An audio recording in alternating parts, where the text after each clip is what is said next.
Yes, guys, how you doing? Welcome back. Welcome back to the multi-streamers. Today it's Butler and Hammy over on Spurs Talk Show and talking Tottenham 1882. We got a weird 70-minute game today. 70-minute game on the back of a really weird pre-season, on the back of a season where our captain deserted us for the most important games in Tottenham's history.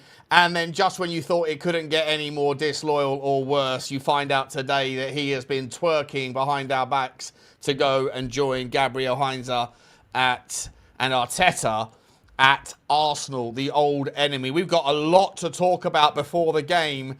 Plus, we've got to talk about the game itself, which is 70 minutes long. And I just said, it's all up in the air. I don't get any of it. Our preparation is all over the bloody place. And we've got the team news, which is out as well. We'll come to that in a minute. Before we get into anything else, guys, smash the like button on whichever channel you're in on.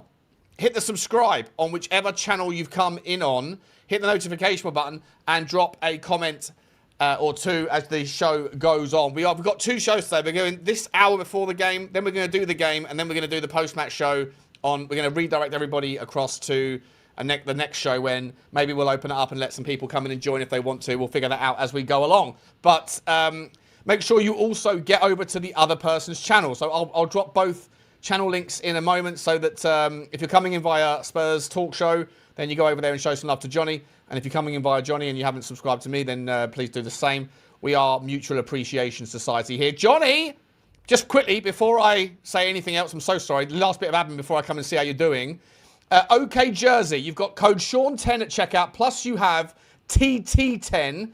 We'll flick the backgrounds around in a moment to make sure that everyone gets a little look-see at both sides. TT10 or code Sean10, 10% off, whichever one you fancy doing. It's all good in the hood at OK Jersey. And quickly, last thing, don't forget Spurs Hub, where you can where you find all of your latest content creators in the Tottenham game. 65 different content creators. Most of them you probably won't have been shown yet if you just hang around the kind of, some of the other channels. There's guys out there that have got 200, 300, 400 subs that are smashing it, bringing out amazing content. And so you'll find them over on the Spurs Hub, and then make sure you get over there and subscribe via that to the YouTube channel to help them grow as well. Johnny, how you doing, mate? Good to see you, buddy. How are you? I'm okay, mate. It's good to be doing this stream. It seems that Infantino and Donald Trump have infiltrated Tottenham's training ground and have now decided that the game should be 70 minutes. 70 minutes.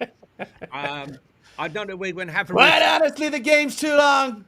Too long. It's not good enough. The attention span of Americans, they don't like it.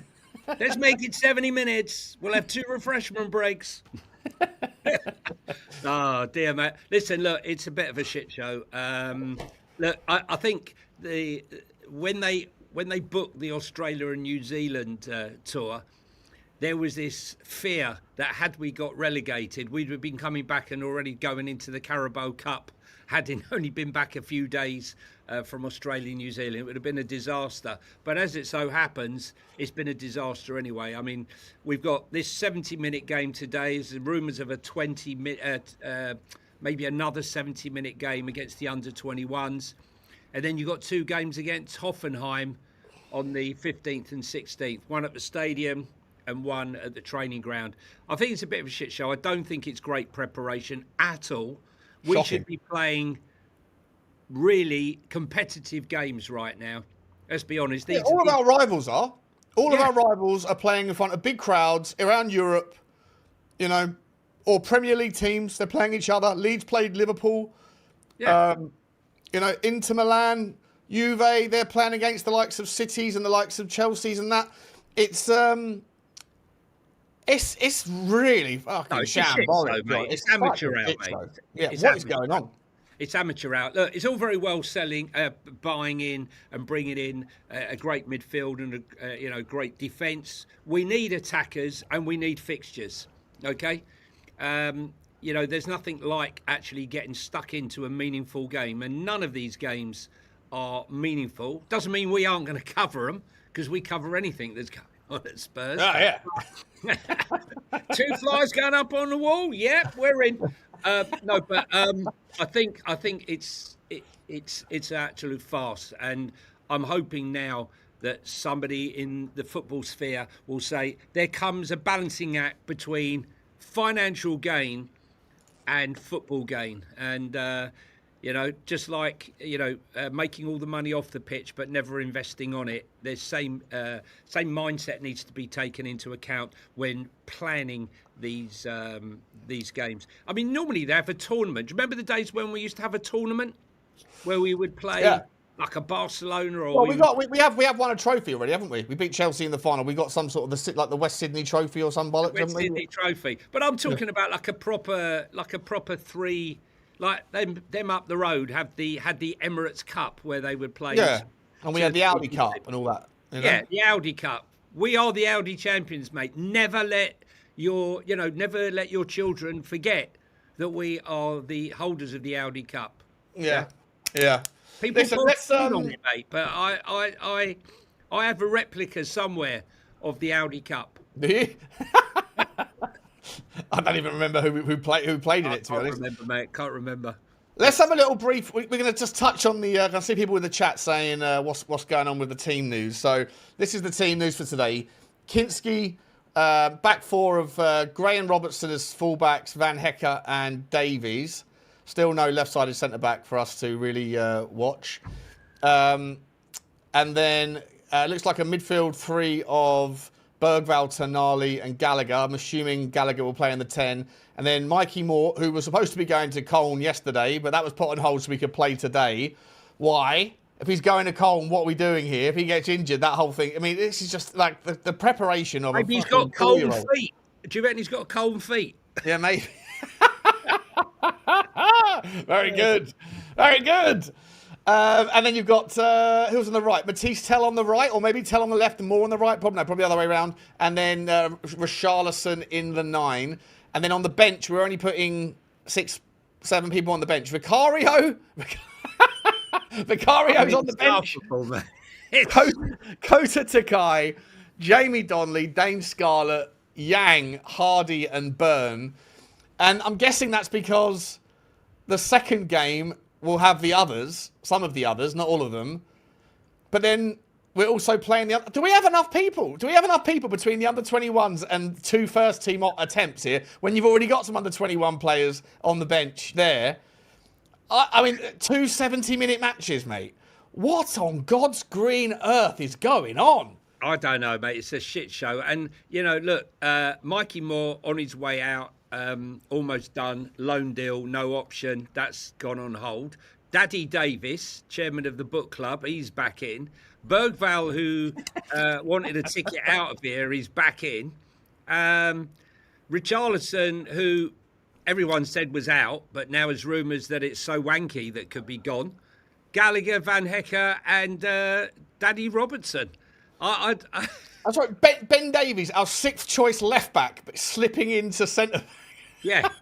I mean, where's Micky van der Ven? Micky's not going to play there. I mean, what are we going to do here? Are we going to Micky van der Ven, the last time he kicked the ball was in June, for fuck's sake.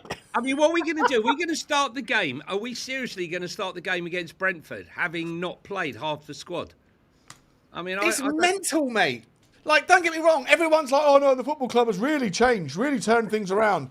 They're buying everyone, they're paying up. Finally, show me the money. All right, but what has happened with the rest of the football club? Has everyone gone, "Oh shit, we got pre-season"? We got Has anyone booked the team? Apparently, Getafe didn't even bring enough players with them. How many you got? They've only bought 12 players. I mean, like. Hey, I know I don't speak like this in Spain, but I cannot do the Spanish accent. Any chance that we can borrow some of your players? Yeah, of course you can, mate. I'll tell you what we'll do. You borrow a couple of players that were going to play. We'll stop the transfer of our player that was going to go to Colne, just so that we could all get... Should we make it 70 minutes, yeah? 70 minutes? All right, yeah, cool. It's a fucking outrage, bro. It's an outrage. I mean, what are they doing? Spurs have suggested that they go round to all the local Spanish restaurants in the Tottenham area just so they can drum up a couple of Spanish waiters to come and fill up. I mean, I wouldn't be surprised. Keep your eye on the Getafe team. I wouldn't be surprised if there was a few Spurs players with moustaches and false beards. Yeah, wait.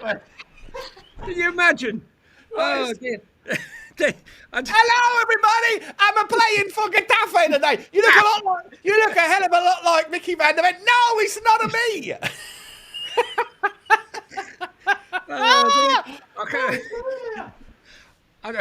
What are we doing here? I cannot actually believe, honestly, that this this is our preparation. This is it.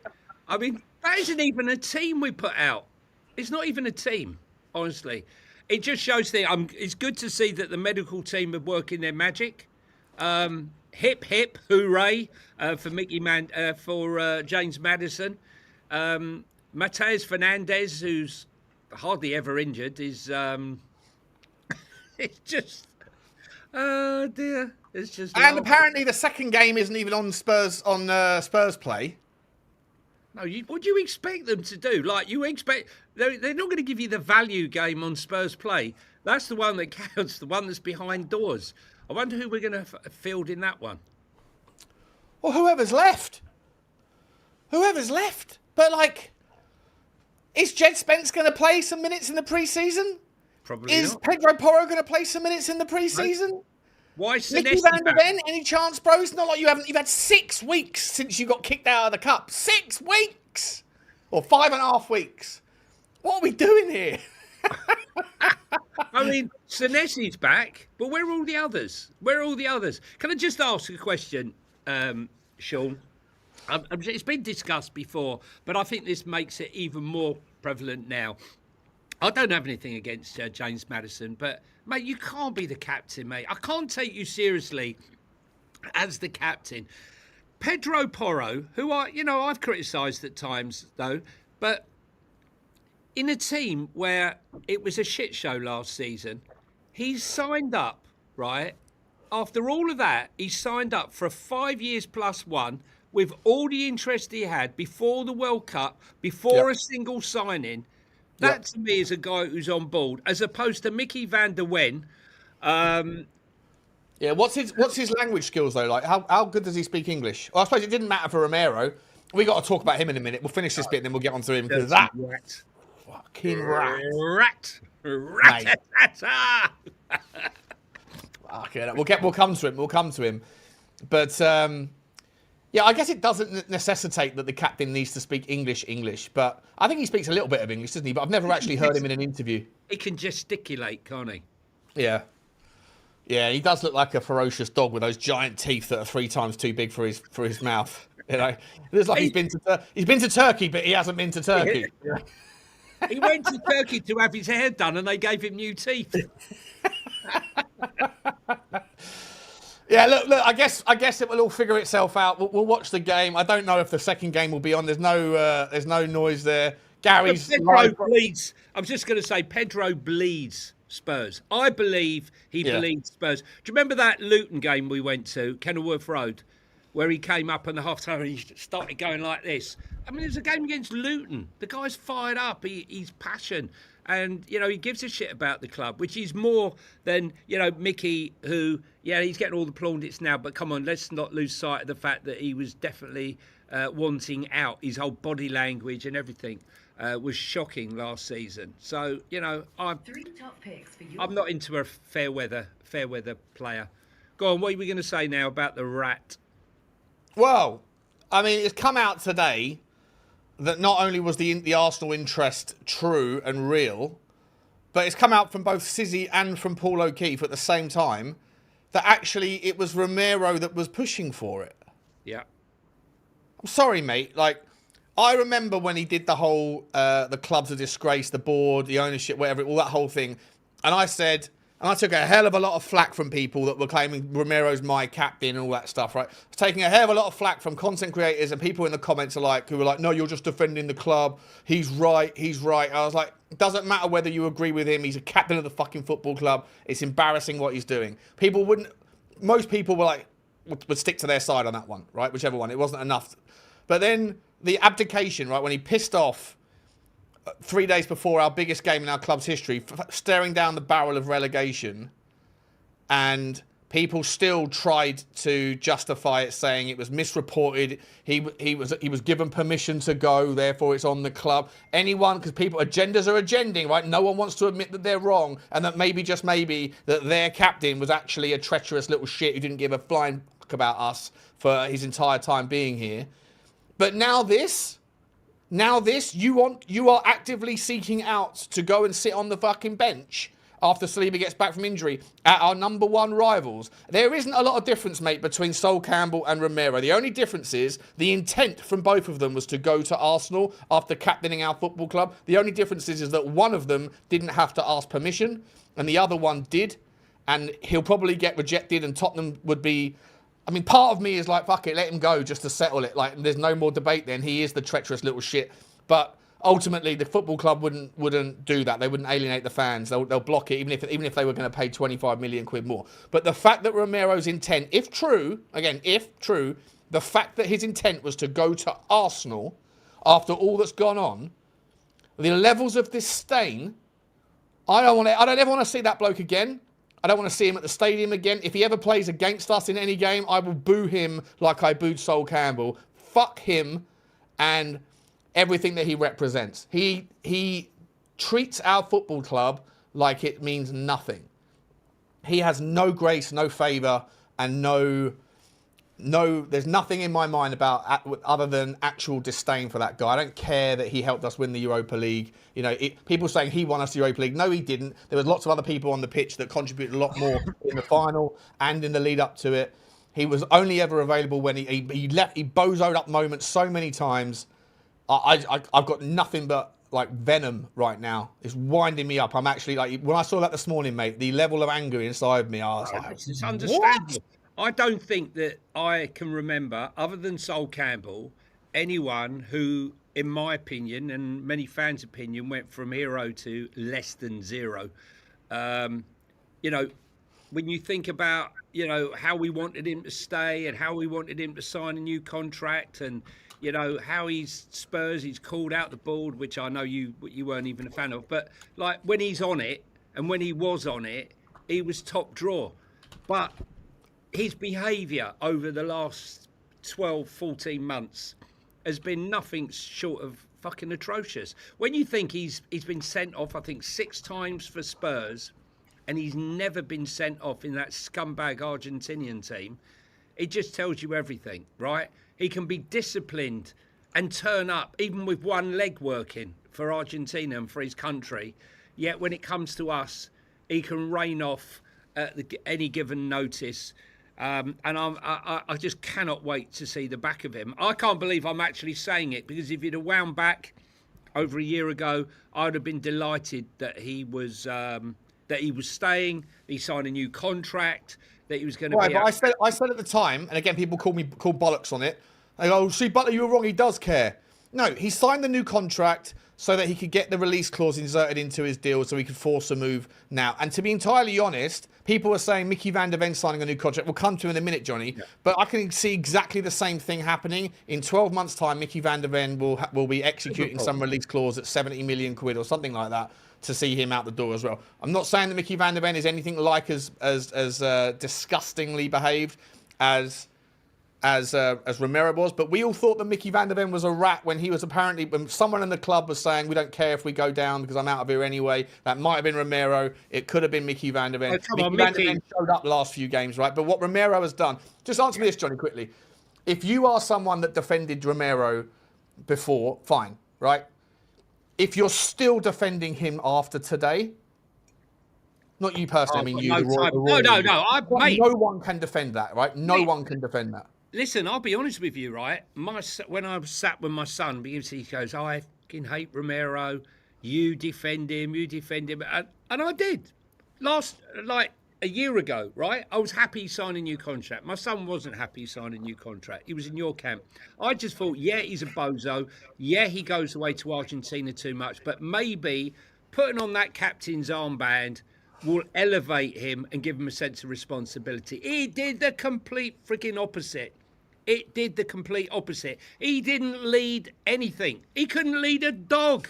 He's shocking. Absolutely shocking. He's brought disrepute to the club. He's brought shame on the club. And quite honestly, he is the worst captain, without any doubt, since Sol Campbell. Don't forget that there was all those rumours that came out a couple of weeks ago that he has undue influence, like influence in the dressing room. Yeah. So if you've got someone who's toxic and disdain for our football club, who's the captain, who also has the ability to influence and call people out and start trouble.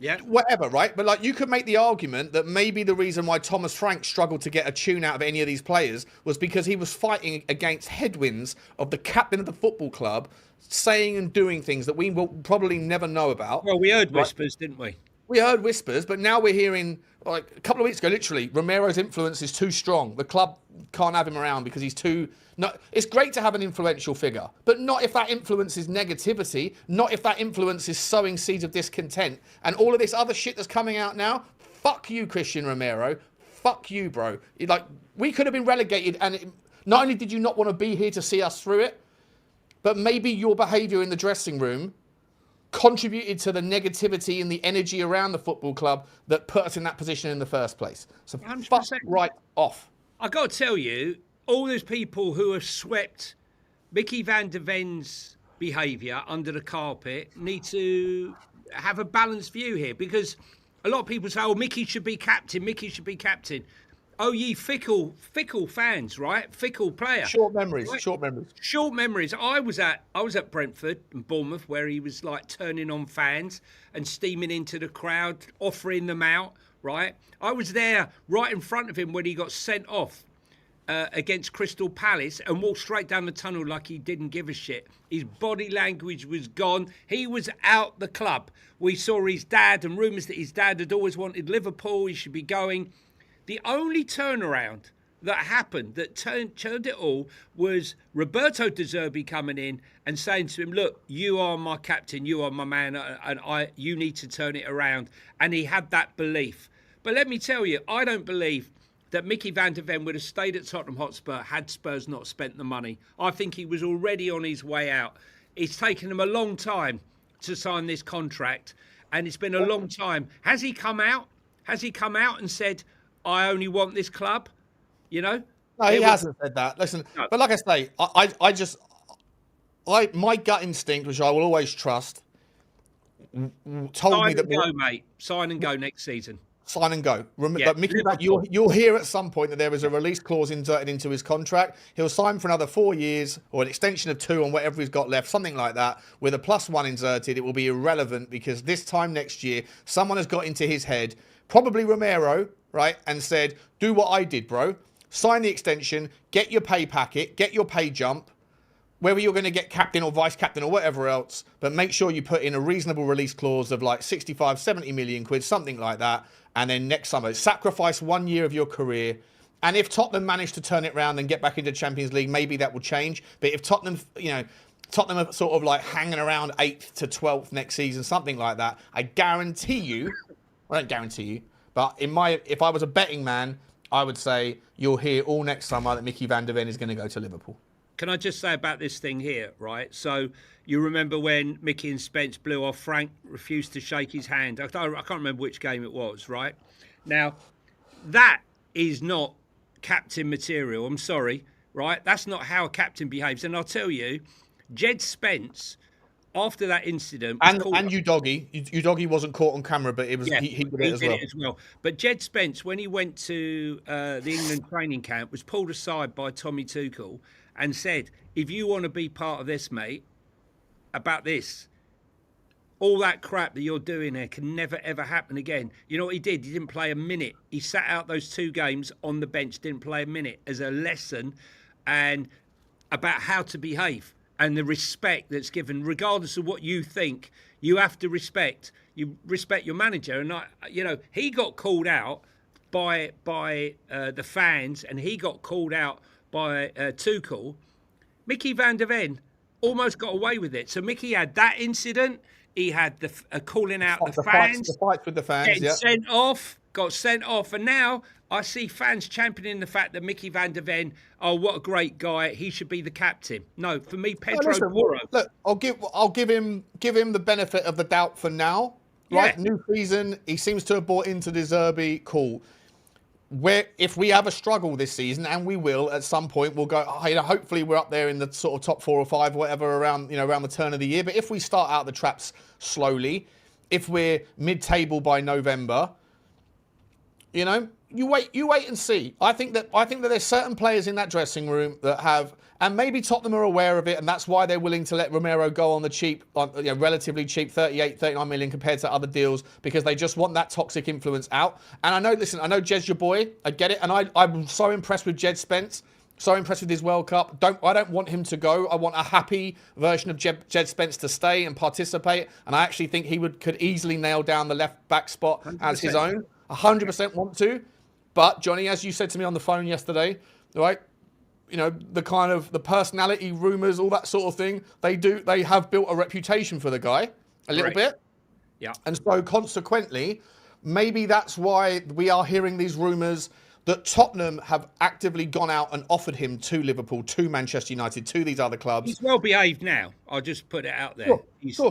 We're talking about before. I mean, it was only 9 months ago that he refused to shake the hand of Thomas Frank. So he's still got it in him. Yeah, but so did others. But I know, but we're calling out the others, right? We're calling out Micky van der Ven, so we can call out Jed Spence for the same 100%, thing. 100%. My point is not to bash Jed Spence. My point is that maybe there's a concerted effort from people at Tottenham to try to weed out whoever could be or maybe perceived as dressing room bad apples. Yeah, no, 100. Listen, you're not going to go head to head with De Zerbi. I mean, he's a loose cannon. You want to challenge him, mate? You ain't going nowhere. You're not going to go anywhere. He's going to fall on deaf ears. Okay, comply or die. But did you watch that short clip on the of the one-touch fast football from, I think it was yesterday, training? One-touch football. Bang, bang, bang, bang. One touch. Is it good? That's exactly what we're going to be seeing. But I think it's going to take quite a long time to implement. Bearing in mind that Fernandes is still carrying some sort of knock. And him and Tonali haven't really played together. They haven't really played together. And second of all, they've come from playing two completely different systems. And it's the relationship between Tonali and Fernandes that's going to be crucial to how well Spurs play. So they need to get minutes on the pitch, and they need to get those minutes on as, and understanding each other and get that chemistry rolling between them. Might take a few games, Sean. Could easily take a few games. Well, but this is the problem, right? This is like a nice little segue. We'll do some super chiddly chit chats in a second. By the way, guys, there's 1,300 people here across both channels. Awesome to see. I don't know what the spread is, but I'm sure it's not. I'm sure it's not even. So wherever you are, make sure you are. I put the links in the chat there a minute ago. I'll put them in now. If you are on the Spurs Talk Show and you haven't subscribed to Talking Tottenham 1882, which was it used to be Henry Wright TV, then it became Spurs 5. Now it's Johnny's channel, and he's doing a fantastic job putting out daily content.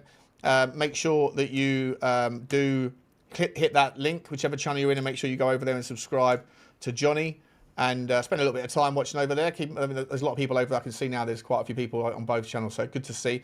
And also, if you are on Talking Tottenham 1882 and you haven't subscribed to me and you fancy doing it, really appreciate that as well. You can get the link there for Spurs Talk Show and come across.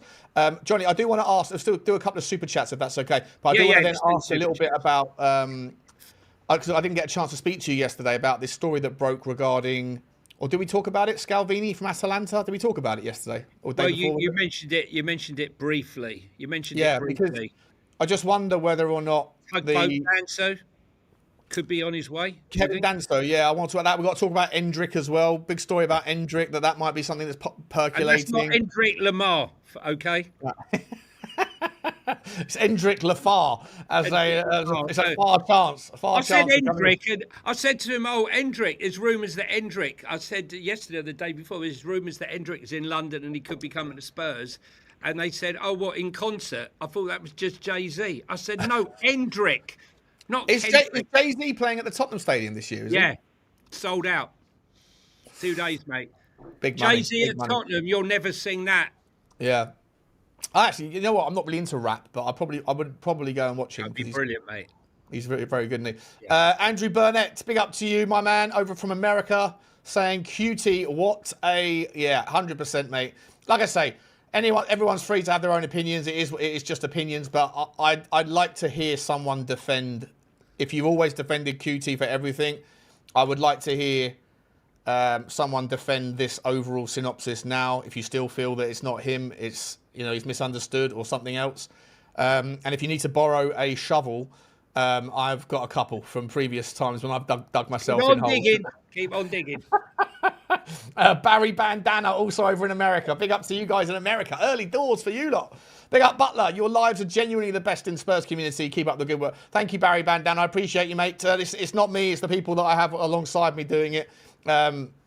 It's always better to have banter and have a bit of fun. And Johnny's obviously my man, right? So whilst Football Inc. is on hiatus for the time being, we are going to bring Football Inc. back, by the way. It's not gone. It's just dormant for now. The bear is sleeping in the woods just whilst we're both busy building out some other projects. But once those things become on a little bit more cruise control, then we're going to bring it back probably before the end of the year. So big up to you, Barry. Thank you very much, mate. But like I say, people like Johnny, people like Kate, people like Danny, I see you in the chat, mate. People like everyone that comes on, James, everyone that comes on the shows, they're all part of the... and if I haven't mentioned your name, it's only because I need to move on. But you know who you are. Hugo, etc. Arctic Spurs saying... big up to you, Arctic Spurs, saying Romero has done one interview as captain that I can remember. The Rat. Yeah, I don't remember him doing any interviews. Do you? No. I think he tried to do one in English and then gave up about 30 seconds in, didn't he? And then went back to Spanish. Honestly, I can't wait to see him. I cannot believe that it's the greatest about turn I've ever done on a player since Sol Campbell and all the years I've been supporting Spurs. From supporting a guy and rating him to a guy I can't wait to see the back of. Really. Drew Stell banned you from Spurs 5. Spurs, Johnny, have you cleared any of the previous bannings? Because Drew's a great guy. I'll figure it out. I'll figure it out with Johnny afterwards. Drew. I did unblock a whole load, so there was a whole host of people that Stell had banned, and I thought I'd undone most of them. So we'll check it out, Drew. Hopefully, I'll do it. I've still got access to Johnny's back end, so we'll pause. That sounded fucking terrible. Bend over, sharp breath inwards. I still have access to Johnny's back end. Don't worry. I'll fix it afterwards, Drew. I'll fix it afterwards. It's lunchtime anyway. Yeah, hilarious. Let me get back to those super chats. Big up to you, my man from Alaska. Alaskan Hotspur, Arctic Spurs. What's the weather up in Alaska right now? Is it still nippy or is it like hot? I've got no idea what Alaska's like in the summer. Let me know. I'd love to go up there. I'd love to do a bit of salmon fishing or something, or go and cuddle a bear.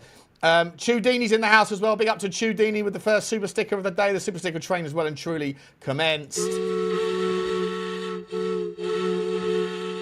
It's coming through twice then. That's weird. Big up to you, my man. And Spurs OC says, big up, fellas. Big up to you, my man in Orange County. Big up to you, buddy. Good to see you. All the Americans are in today. It's a lot of American dollars coming in. LS Godwin. Are we going to sing the Star Spangled Banner? Oh, say, can you see? Big up to Godwin. You haven't said anything, mate, but thank you very much for your support for whichever channel that was on. Appreciate everyone. But Johnny, let's talk a little bit about this.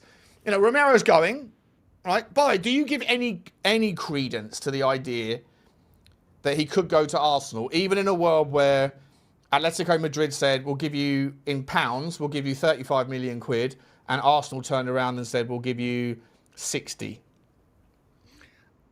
To be honest with you, I almost hope that he goes there and we stuff him for like 65, 70 mil. And then he gets sent off in a crunch game against City or something. Yeah. Yeah. Or the first day on training, he goes through and takes out Bruno. Eze or something. Bruno. Yeah. That's a great signing, by the way. I mean, the one thing I'll give credit for Arsenal for pulling off Bruno for 80 million while we paid 100 for Tonali. I would have happily taken Bruno at Spurs, but it is what it is, and I'll happily accept whatever we have. I'm just worried, Sean, that they're going to nick one of our left-sided attackers that we want. Yeah. Who, Arsenal? Yeah. Yeah. I don't think we're fishing in the same market, mate. I think they'll go and get. I think they could possibly go and get a Yildiz. I think they could possibly go and get a Barker. They could possibly go and get. They can go and get whoever they want, really. Obviously, Vinny Junior. They've been. You saying we're shopping at Sainsbury's and they're at Harrods? Yeah, I think so. Yeah. Okay. Yeah, I'm not even sure we're shopping at Harrods at Sainsbury's at the moment. To be honest, links to.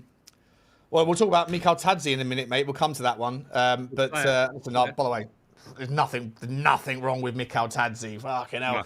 You know what winds me? The only thing that winds me up about that Mikel Tadzi story is I see a load. I said this on last night's show, Johnny. I see a load of content creators in the Tottenham space putting out their video. Here's how Tottenham. Here's why Mikel Tadzi makes sense for Tottenham or whatever. All right, and then they're referencing. Oh, if you like. Don't worry about this video. Go and check out the brilliant people over here that made this fantastic video 6 hours ago about Mikel Tadzi. Like, I looked through their channels. They've never mentioned that geezer ever. Never once in their history of their channel have they had Mikel Tadzi in a title. I did the same little bit of due diligence on mine. I think I've mentioned him in 8 titles over the last 18 months. Fucking respect the chronology. The chronology. We've talked about him on Football Stink. Haven't we? We've spoken to him so many times. Yeah. Yeah. Many times. Quality. He is, mate. He is. Do you rate him? Of course I rate him. The thing is, can he do it in the Premier League? I think he is a Roberto De Zerbi type of player. He's mobile. But Spanish football, Premier League, they're different babies, yeah? Different animals, mate. Different animals. Did it in France, done it in the Champions League, done it in the Euros. Yeah. I mean, listen, I'm not doubting he's a good player. I'm not doubting. Do you know what? I don't want to ever hear again the same thing. People come on my channel and say, no, Spurs need Prem proven. You could go through the entire Premier League stars and say, well, Erling Haaland wasn't Prem proven. You could go through a whole host of players that have come to this league and say they're not Prem proven. No, but literally nobody in the Premier League is Prem proven until they've proven themselves in the Prem. In the Premier League. Even the kids that come through, like Wayne Rooney wasn't Prem proven until he played in the Prem. No, like everybody's Prem proven after they've proven themselves, but nobody is until they have, right? It's a fucking myth. So like these people go, oh no, we don't want to buy from Italy. We don't want to be buying from abroad because they're not Prem proven. Half of the stars of the Premier League Tonali came to the Premier League. It wasn't Prem proven. Yeah. No, I know. I hear you.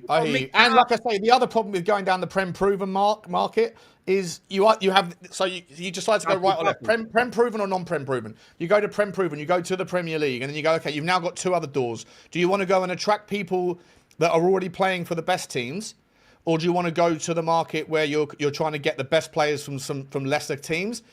Best players from lesser teams, it's a thinner market. Best players from better teams, it's a stale market because they don't want to sell until they've got their replacements. So you end up constantly marching to the beat of their drum, which is what we're finding with Manchester City with the pursuit of Marmoush and Savinho, and it also is what you find with Gakpo at Liverpool. And it might be the same with Chelsea from Pedro. And you get in a mortgage, you get in a chain when you're trying to sell your house. Like if you go, well, we can't buy Savinho until Man City get their replacement. Well, Man City's replacement is Pedro Neto from Chelsea. Well, Chelsea go, well, we're not going to sell Pedro Neto until we get our replacement. Who's your replacement? Well, it's going to be, I don't know, someone from Arsenal. And then they, well, we're not going to sell it. And so you just getting this, you get just a giant fucking, like a giant Chelsea are up shit's creek, mate. They've got 41. Good on them, mate. 41 players they've got in their squad. They'll just have to ship them out to Strasbourg or probably knowing Blueco, they'll go and buy another football club and send them all there. Yeah. Yeah. Listen, we've got 18 minutes until kickoff. You can see the boys on the training pitch. Can you? I'll go get my... Or if you want, Johnny, I can just do it an easier way. That's what I've been doing it with the other guys. I'll set up a second StreamYard account that's just for me and you, and then put the link in there. Let me do that now. So you can just have that other StreamYard page open if you want to see it over there. Oh, okay. Let me do that for you now. Share screen. We're going to swap between the channels, guys. So for those asking, we're actually on both, but the screen at the moment is on the Spurs Talk Show. Yeah, I'll change it now. We need change to it now. So Johnny, if you go get Osman. Yeah, we need Osman, mate. Johnny, if you open up this, hang on, private. If you go to the private tab, yeah, and then you open up that StreamYard in a different tab, then you can see the game at the same time as what I'm watching it on. There's private gone. In the meantime, let me change the brand so you guys can see a little bit of Talking Tottenham. Oh, there you go. A bit of Talking Tottenham as well there. So TT10 guys for your OK jersey. Ratatata. I like your background. It's actually classy. It's a lot nicer than mine, isn't it? I need to up my game a little bit. You know, you've got everything else going on, mate. You've got everything else going. What's the chat saying? We got it. Afternoon, guys. Says James. Big up to you, James. We need to stop fucking around and go get Osman. Yeah. Do you think that there is a? Can you see it there, Johnny? Yeah, I can see it. Yeah. Yeah. Perfect. Who's that? Is that Basong? Sebastian Basong? It might be. Looks like him, didn't it, in the face? Yeah, Basong. Job for the boys. Jobs for the boys. Yeah, do you think there's any chance? Sorry, mate. Go on. I'm just saying I'm all for jobs for the boys. I think it's an important part of the thing that we don't just forget about our. I don't mind it at Tottenham, but I don't really like it. You know, I think it was before. It was definitely before the World Cup. It might have been last summer. James Alcott. You know James Alcott, the content creator. I think he's brilliant, right? I think he's absolutely brilliant. He's got such a lovely personality, a lovely way with him. He's light-hearted, but he's got some humour, but he knows what he's talking about. And he was given the chance. I think it was on Amazon. I think he was given the chance to be the host, like the Gary Lineker type host. And I thought he did a fantastic job, and I would love to see more opportunities given to the best in the game of content creators that are just more tactical and that are more kind of not so much like banterful, but more tactical. I'd love to see more of them get chances in the mainstream media. Anyway, Sean, just quickly, yeah. Do you see all the stories that are linking him with a move to Forest, and a link that could involve him, Berghvall, Morgan Gibbs-White, with a whole sort of mix-up of deals there? Can you see that happening? Or do you think that's completely reliant on Spurs getting their Victor Osimhen? I mean, can you see a world where we get Victor Osimhen, Solanke and Berghvall go, and we end up with Morgan Gibbs-White and Victor Osimhen, but we lose Solanke and Berghvall? I'll be quite happy with that. Mate, I would be more than happy. If you tell me that by the end of the window we've got Savinho, Gibbs-White and Osimhen, and to make room and to pay for it, we've sold Sarr, Berghvall, Solanke, and Solomon, and Mikey Moore's gone on loan, and that probably leaves you about £100 million net spend on those transfers. I'm more than happy with that. I'm not a huge believer in Berghvall. Not saying he's not going to become a great player, but I came around to the idea of thinking that a bird in the hand is worth two in the bush with Vuskovic. And I also think it's the same. I think that what you might happen is that if Tottenham block a sale for Berghvall at 60 million quid, I think he might have another disappointing season or another kind of nothing burger of a season. And then suddenly the market look at him and think, well, he's not progressing. He's not worth 60. And next season there'll be the same conversation, but it will be at 40 or 35. I think at 60 million quid, you should go, thank you very much. I've 6x'd my money. Good luck to you. And if you do go on to be a world-class player, cool. We'll get 20% of the sell-on or whatever, or the profit sell-on or whatever else, right? Or there's a buyback option in there, whatever. But if it funds us being able to go out there and create an absolute tidal wave of optimism with a Victor Osimhen or a Harry Kane coming back or whoever else, then I'm all for it, 100%. This guy here, though, I think we made a huge mistake, Sean. Yeah. I really do. I honestly, I've been a big fan of his for a long, long time, and I just don't understand the mindset that's behind him. Send him out on loan to Middlesbrough. Why not send him out on loan? Why have you got to sell him? Well, we have got the buyback thing, right? But yeah, but maybe you how don't. often are they ever activated? Honestly, Well, you look at what's his name at Como, Real Paz, Madrid. yeah. Yeah, haven't activated that. Real Madrid haven't No, activated. they sort of did. They sort of did. They Well, bought him. sort of And did. they bought him back and then sold him back to them for 45 million quid. Yeah, So sort like, of did. And they Hendrick, sort of did. is that ever going to happen at Real Madrid? But for me, that goal that he scored showed everything about him. And it wasn't just that goal, it was the header pulling away at the back post and the strong head muscles to put the ball back across the goal. He's going to be a handful. I would not be surprised if he ends up as the top goal scorer in the championship next Yeah, season. if he stays fit and Middlesbrough have a decent season, and Middlesbrough they were only one game away from being in the Premier League, right? So they're clearly Correct. a favourite. They're clearly a favourite to go up this year, or one of them. Yeah, I think it's not a bad shout to have a cheeky tenner on him to be Golden Boot, to be honest. But I bet you the price on that has collapsed in from whatever it was to whatever it is now. Arguably, I think though you probably see Jared Bowen. He's staying at West Ham, isn't he? So he might do it. He'll have a field day as well. But I mean, yeah. But either way, like, I think you and I were both agreed. A lot of people told us, like, oh, forget about it. They're kids. What have they proven? And I was all for selling everybody else that we've sold. Fine selling Ash Phillips. Fine selling Alfie Devine. I'm fine selling Berghvall. I'm fine selling Vuskovic. Although I wasn't fine initially on selling Vuskovic, but I am now updating my opinion. But with Will Lancashire, 100% think that guy is going to be a superstar. It's just his positional sense, mate. He knows where the ball. He knows how to find space. He just understands the fucking game, bro. It's like footballing IQ, and you can't. To have that at 21, and we saw it when he was 19. We saw it when we saw him in the Arsenal game, didn't we? When we went to Boreham Wood. Yeah. You know, I'm sure he played at that game, but like we did, like. Well, look at him in that game against Galatasaray, where I think that burden. I was so excited about him playing. He scored the goal, then gets sent off. Really unfortunate, and then that sort of hung over him for some unknown reason.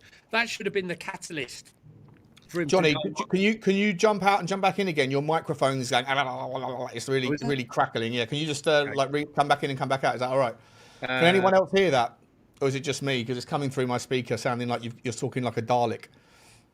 You know? His goal was excellent, DJMY, you know? And look, you're right, Cantab, it is only the championship, but like it's the championship. It's not exactly a poor standard. It's probably the 7th best, maybe the 8th best league. I'm pretty sure. No, wait, where does the championship rank? Is it number 9 in the league's competitiveness? Premier League is number 1. I'm pretty sure Spain is 2. I'm pretty sure Germany's 3, Italy's 4, France is 5, Portugal is 6th, I think Holland's 7.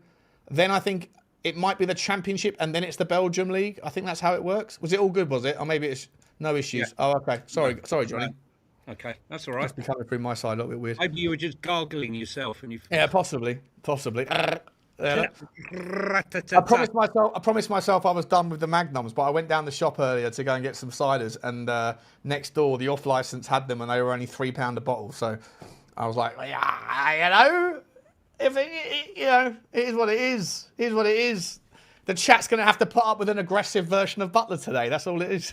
Well, this guy's gone now anyway. I think that's good money for him. No, good money. Who was that? Sorry, I didn't see who it was. Sorry, Ashley Phillips. £20 million all in package. How much? 20 million all in if he meets his things, plus the 20% sell on. Yeah, that's good business. Really good business, isn't it? That's really good business. Yeah. I don't think Will Lancashire is good business at all. 10 plus 10 for me will turn out to be a bargain. Yeah, a bargain. I mean, this 70 minutes. So what they do? 35 minutes a game with a refreshment break. Yeah, I don't understand it. I still don't know. If anyone who's watching Spurs play and you're listening to the audio, because obviously we can't do that. Has anyone heard if there's an explanation on what is going on with the second game? Do we get to watch both games? Is it just one game? If it's 2 games we get to watch, then we'll just settle in, Johnny, and have a good old afternoon with it. But if it's just the one game, I feel a little bit robbed, to be honest. I've got 6 o'clock. I've booked tickets for the IMAX to watch Odyssey. So, mate, just read the fucking book, bro. Just read the book. No, it winds me up. It fucking winds me up. People getting. I mean, have you ever read the book? No, I've seen umpteen and one films about, Jason Mate. and the Argonauts and all that sort of shit, It's one of the greatest books you can ever possibly read. And it winds me up that kids these days are not going to read the book at school. It's not on the curriculum. They'll read Goodnight, Mr. Tom, or they'll read Animal Farm, but they'll just think it's a story about pigs and dogs that can talk, but they don't understand the political kind of narrative of it because no one's explaining it. But they won't read the Odyssey and the other version, the second book in the series. It's one of the greatest book stories ever written, and people want to take some fucking Hollywood's version of it as like their education. Yeah, they're probably reading Barry, My Life as Sandra. That's probably the book. Let's see what's the second book? Yeah, it's the Odyssey, and the second book is hang on. It's it's the Odyssey by Homer with what the fuck is the second book? The second book in the series, which is even better. Can't think of it now off the top of my head.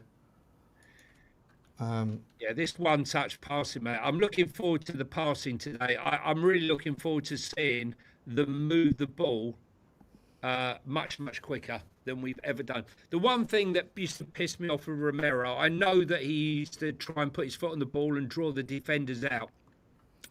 But he is not going to watch. Oh, yeah, the Iliad. That's it. Yeah. The Iliad. Thank God we got some educated people in the chat. Yeah, it sounds like a lot of people in the chat have probably read it maybe at school or something. But read the book before you see the film, in my opinion, Johnny. I'm disappointed in you, bro. I'm disappointed, mate. Mice and Men, Animal Farm. I can't remember. I had a whole host of books that that I had to read. Yeah. But no, today, no, probably. The Odyssey Strikes Back. Yeah, they'll probably make a sequel that wasn't in the Odyssey. Yeah, they will. They'll change it, just like the books. Not Lord of the Rings. What was the one with the dragon? What was that series that was written by Tolkien?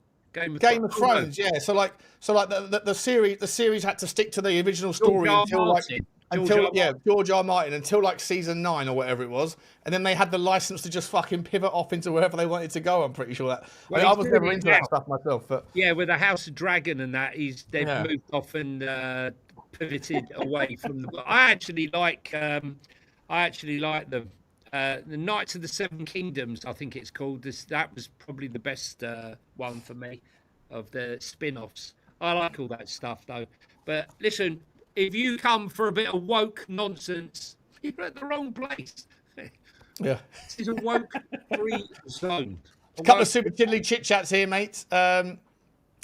Arctic Spurs is not from... Oh, sorry, who am I thinking of? I'm thinking of Alaskan... No, I'm thinking of... He's from Norway, Arctic Spurs. Spurs. Sorry, Roy. Who am I thinking of who's got... maybe it's Alaskan Spurs he's called then, because he's... Yeah, sorry, mate, I'm making a mistake. Sorry, Roy. You're in my fucking WhatsApp group as well. I apologise, mate. I'm just having a brain fart. Roy, just to ask you, Roy, do you ever remember Schledelup, who's at Benfica? Schelderup, playing for Bodo? Because that's where he's from originally, before he ended up going to Benfica. I just wondered whether you remember seeing him, if you ever watched Bodo in the Norwegian league. I think he's a good player, but I would still rather have Seidel Marla, mate. That's my follow-up. Yeah, that's the guy I'm talking about. Subdan, he's the Alaskan Hotspur. There you go. Arctic Spurs, Alaskan Hotspur is similar. Big up to you. Hang on, he's frozen, Sean. Oh, question to both of you then. Dan, what is the weather like in Alaska right now? And also to you, Roy, what is the temperature up in north of Bodo? Is it cold? Is it beautiful this time of year? What are we doing here? But big up to you, mate. Thank you for the super chat. I think Norway. I was just in Copenhagen and it was like 24, 25 degrees. So, it's a bit further north, but I reckon it's still 21. It's a lot fucking further north, mate. It's a lot further north. Yeah. A lot further. It's probably still lovely though. Yeah. Peb BW says try and get Ethan and Wary from Arsenal if he goes. Ethan and Wary, yeah. Don't know about that. That's not going to happen, is it? And last one, big up to you though, thank you. And Matty C says, here's a fun one in a dream world: Gakpo or Mikhail Tadzi Alvarez or Osimhen? Mikadazzi and listen, I'd take both. If you get Mikadazzi, you need a big guy. You can't have Mikadazzi and Alvarez. If you get Gakpo, then you could get Alvarez. Correct. If you get Mikadazzi, you have to get Osimhen. You need a big one and a little one. You need a Peter Crouch and a Wayne Rooney. Yeah, 100%. I always think of that sketch of, do you know what sketch? That comedy sketch of, what's his name? Who was the tall comedian? The really tall comedian that used to be with David Brent. Oh, what's his name? Oh, I know the guy you mean. Yeah, it used to be with Warwick Davis. When you see that sketch where Warwick Davis plays Wayne Rooney and the other guy plays, I can't remember his name, Stephen Merchant, that's it. Stephen Merchant plays Peter Crouch and Warwick Davis plays Wayne Rooney. Have you seen that sketch where they're in the England kids? Very, very funny. Very funny. Yeah. Sketch. Funny. Yeah. Stephen Merchant's one of the funniest blokes alive. I think the guys are coming out. We've got got a couple of minutes. I need to get the old scoreboard set up. Look at the old scoreboard. It sounded like Bruce Forsyth there. Hang on a minute. I can't believe Vicario sub. Jesus Christ. We're playing with a back four. Gray at right back. That's how it's going to start the season, potentially. Who's on there? They're playing a 4-4-2, are they? Any players on there that I recognise? No. Mangala. No. Oh, Mangala. Yeah, Mangala. Yeah. Listen, there's no guarantee that these players even play for Getafe. As I said, if you see anyone with a beard and a moustache, they don't even have any. Where's their subs bench? They don't have any. They don't have any subs. They haven't got any subs. For fuck's sake, what happens if they get injured? I see the ambulance, as per all Spurs games, the ambulance is on standby.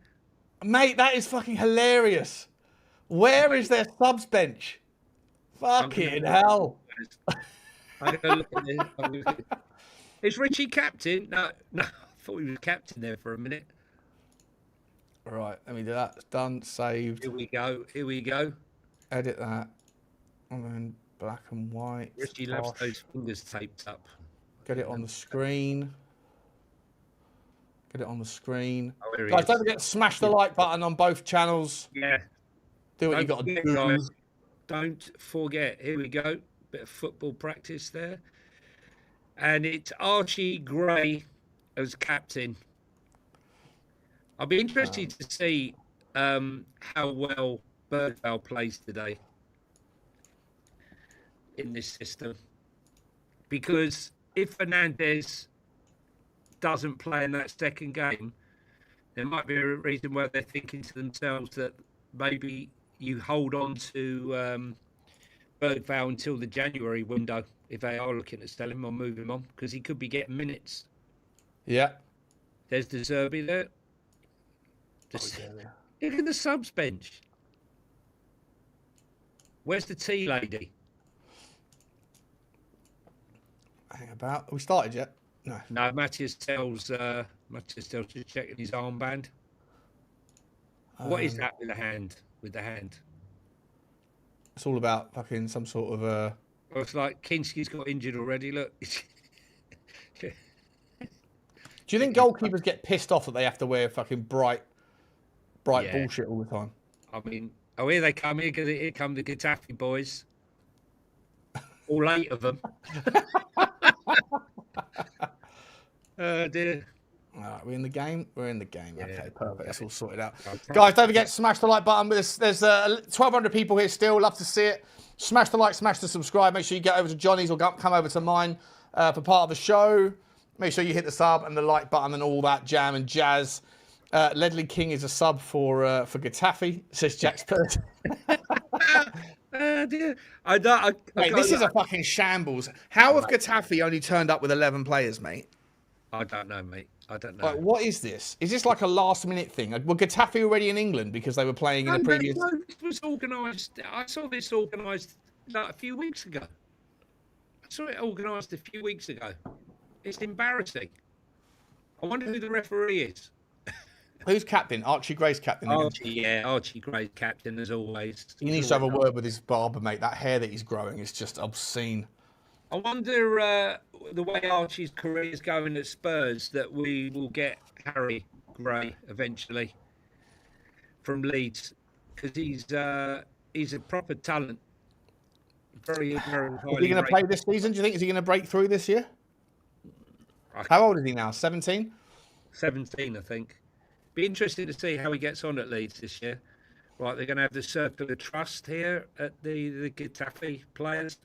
Oh, what are you doing a team talk for? It's a fucking friendly. If you're going to act all professional and taking it seriously now with a circle of team talk, try and come up with a few subs.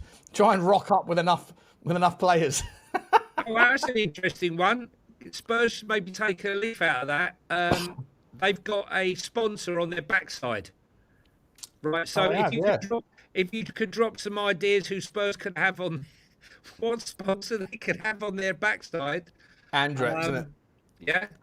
Mate, are you sure that Johnny's microphone's okay? Because I'm hearing it through my speaker here, and it sounds. Here we go. We're off. It sounds really like Dalek-y.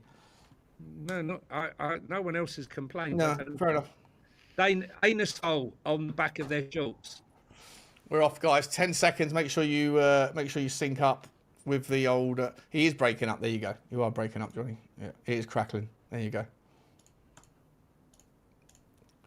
Should I get my mic? Hang on. Check my mic. What are we doing here? Mikey Moore's playing on the right-hand side today. Jean-Paul Van Hecke, nice haircut. Getafe, lump it down the left-hand side. Archie Gray mistimes the header. Plays it back towards Kinsky, does Van Hecke. Right, I'm on my mic now, Shawnee. Okay. Have you changed the settings? Yeah, should be fine then. Just to say, Mikey Moore never plays on the right-hand side. He either plays on the left or in as the 10. So why would you play him in his worst position? I'm not quite sure. Because Solomon's about to go to West Ham and we haven't got another right winger. Yeah. That's the state of our fucking football club right now in the forward line. I wouldn't have sold Solomon until he's gone. Here goes Berghvall with a run. Good stuff. Berghvall into the feet of Mathys Tel. Tel gets it back. Yeah, one-touch football, boys. Come on, keep the ball moving quickly. Van Hecke will probably look up and look for the run. Tonali. Tonali lost the ball.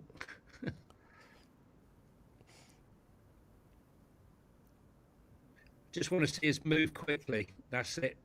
Drive forward. Who was that to? No one. Who's playing left back? Robertson. Andy Robertson. Mate, that tattoo on fucking Richalison's neck is so bad. Yeah, it's shocking. So bad. It's just like a giant burn mark. It's like one of those tattoos. It looks like a tattoo. The guy started it and then died halfway through, and he's never. Your mic is still problematic, mate. Okay, let me just try. Maybe log back out and log back in again. Let's try. Hang on. Try this. Lucas Berghvall. Why are they all growing their hair? Is it the current fashion among 20-year-olds to have long hair? Is that what we're doing here? Here comes the corner kick anyway. Corner kick. Good clearance, header. Good header. Who's down injured? Someone's down injured. Someone's wiped out there. Richalison. Good clearing header there from Richie. Right. He's already on the mic now. Change the mic. That's better. Sounds good. Yeah, it was the mic. Richie got well cleared out, didn't he? Now your mic sounds quiet. Is there a volume on it? Yeah, there you go. Turn up a bit more. There you go. Better? Now it's too quiet. Can you hear me now? Yeah, but is there a volume on? Is there like a dial on the volume on the back that you can? Yeah. Is that that should be high now. That's better. That's better. That's better. Okay. Just hold it by your face. I don't want to. If I hold it too close, I might break out in a song, and that could be. Never gonna give you Never gonna let Here's Van you Hecke down. driving the ball across the halfway line. Well, he's looking for someone to make a run, but we don't. We got one striker.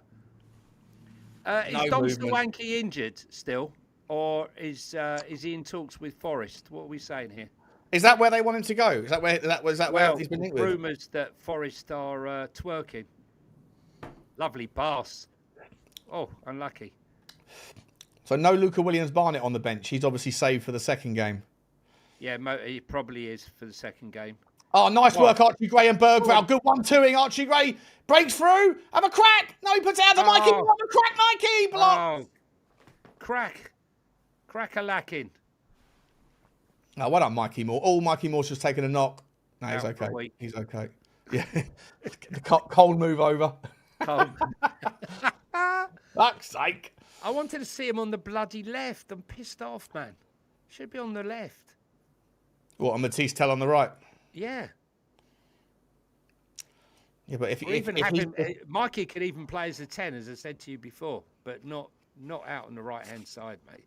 That's where that idiot had him playing at the start of his career for Rangers. Yeah, I would just say though, like, is it in Tottenham's interest to see Micky Moore on the left and Tel on the right? Maybe because you need to see Tel on the right a little bit, but it looks like they're going to make Mathys Tel a left winger for Tottenham.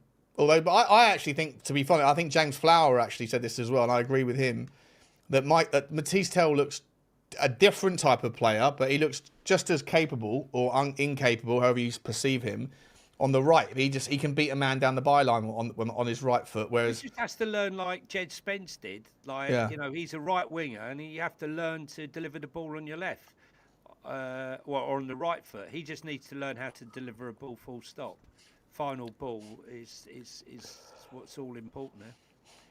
Do you think this is good practice? Because Getafe are just doing low block stuff, right? They're just going to sit there and just defend like maybe demons. That's what they've asked them to do.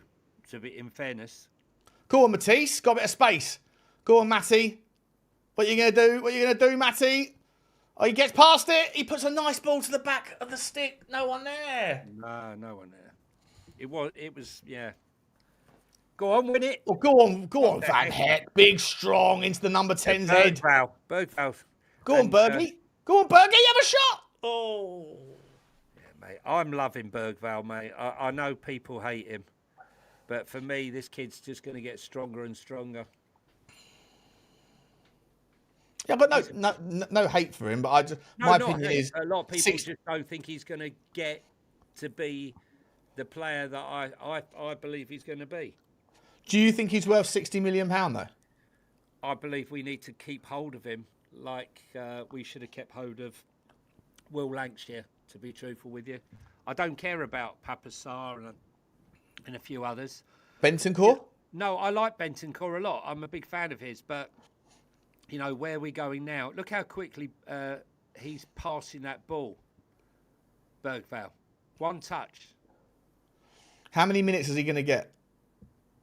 Who, Berghvall? Yeah. Depends on injuries, I guess. Depends on injuries. Yeah, and that, you know what, it's a good point, because I feel like everybody is sitting there kind of assuming that because we've signed Tonali and Fernandes that they're going to be our double pivot for the entire season. Like everybody, for me, it's a fait accompli that Fernandes and Tonali will both have periods out this season, right? Because all of our players do. Well, everyone's, you know, even with one game a week, we're going to have injuries. Yeah. It's a given. And, you know... that's a horrible challenge. Wow. Was that on Gallagher? Fucking hell. He's all right, though. Oh, he's looked up. He's looked up and he's tried to... Don't rush it, Connor. Come on, mate. I met his dad just before the first game. And I said to him, who are you? You're asking me to go... I said, who are you, right? Because he was asking me for directions. And I'm looking at him. He goes, you looking at... I said, I'm looking at you, look familiar. He says, I'm Conor Gallagher's dad. Oh, nice. First game. I remember you telling me, yeah. Yeah, first game of the season. Here we go. This is all about the delivery. Andy Robertson, let's see what you got. To your right, by the way, big man. Back post. No, they're going to be offside there. No, that's terrible. That is dog shit, Robbo. Fucking hell, man. What was that? Mate, I'm not impressed with Robertson so far. Not impressed. Like it. So here's to you, Mr. Robertson. He's no way he's starting. I think Jed Spence should stay because I think Jed Spence could look at this performance, look at this, look at what Robertson's done so far. Look at the fact that Destiny Udogie has been injured more than he's been fit, and think, even if they don't rate me enough, I feel like I can make that place my own. Mathys Tel. Go on, Mathys. Breaking through here. 3-on-1. Is he going to come away with it? Turns back.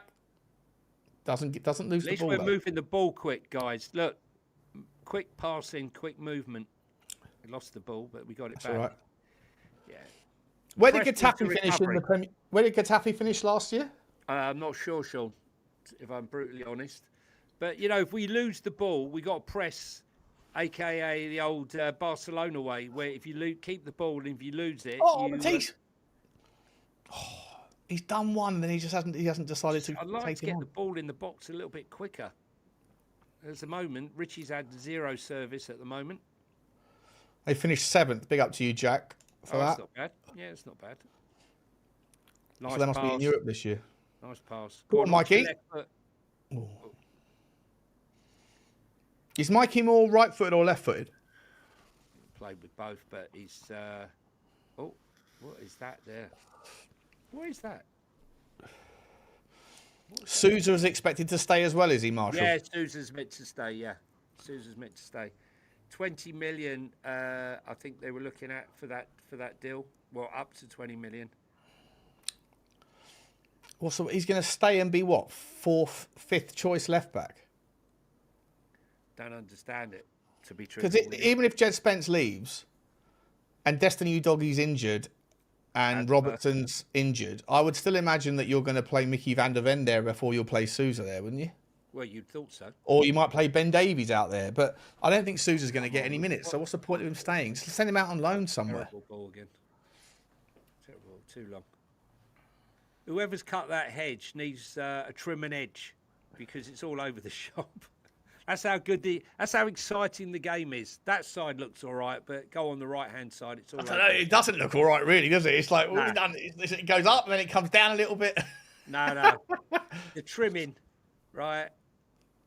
Let's have a look. Right. Press. See, when we're out of position, when we're out of possession, the press needs to be intense, and I think that asks a lot of players, and I think that we'll be definitely using the subs, all the subs, I reckon, this season, even with 1 game a week. Definitely think that.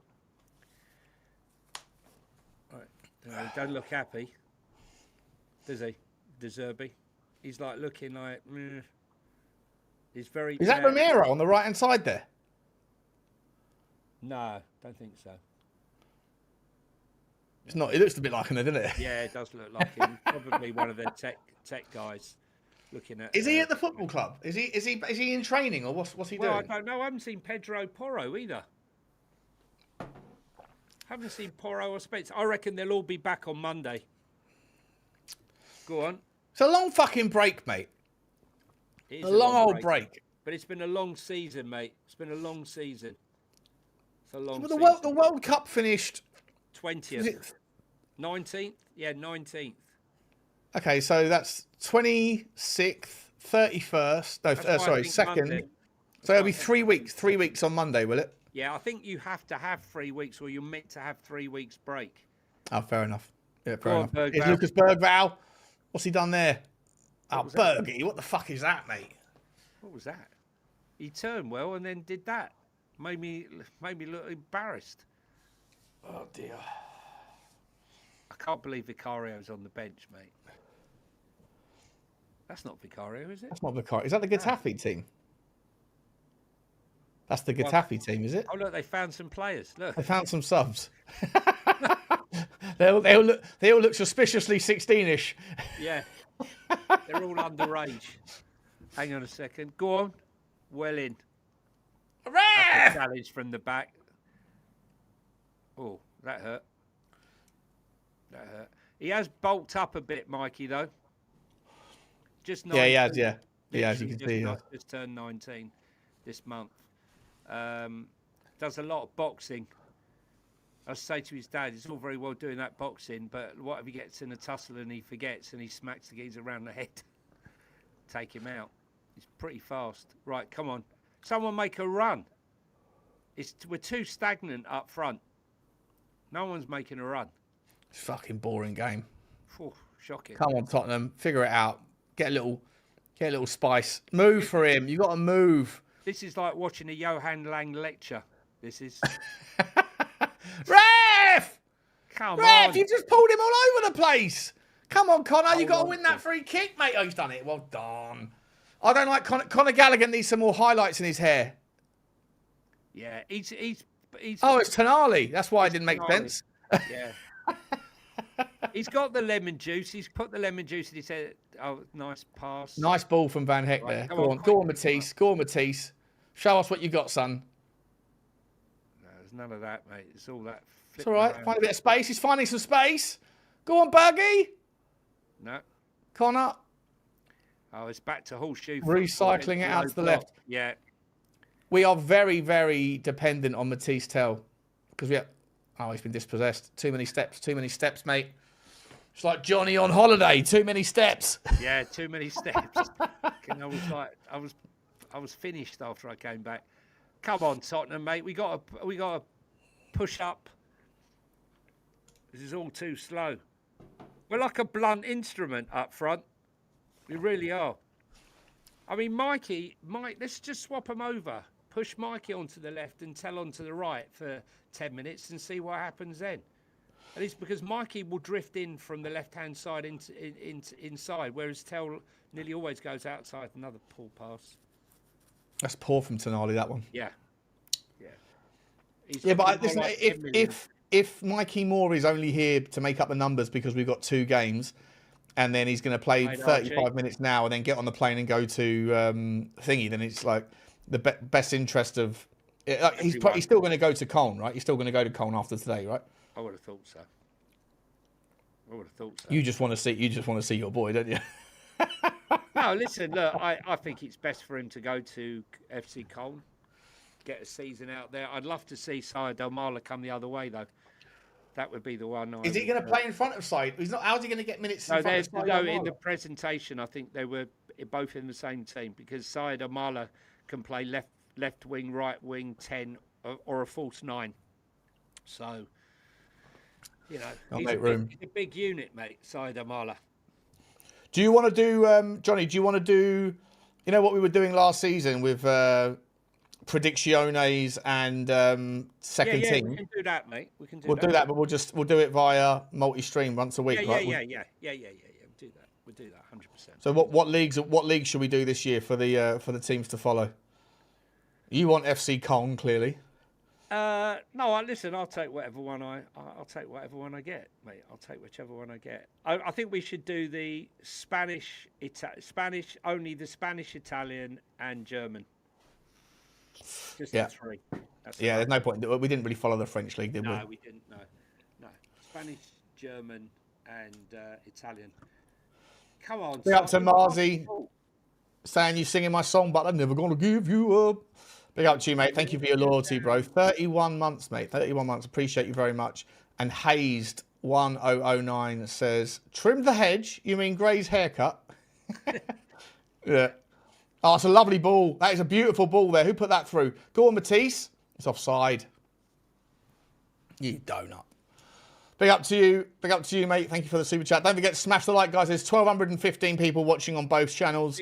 Make sure you get across to both and spend some time and subscribe and that. Come on. This is...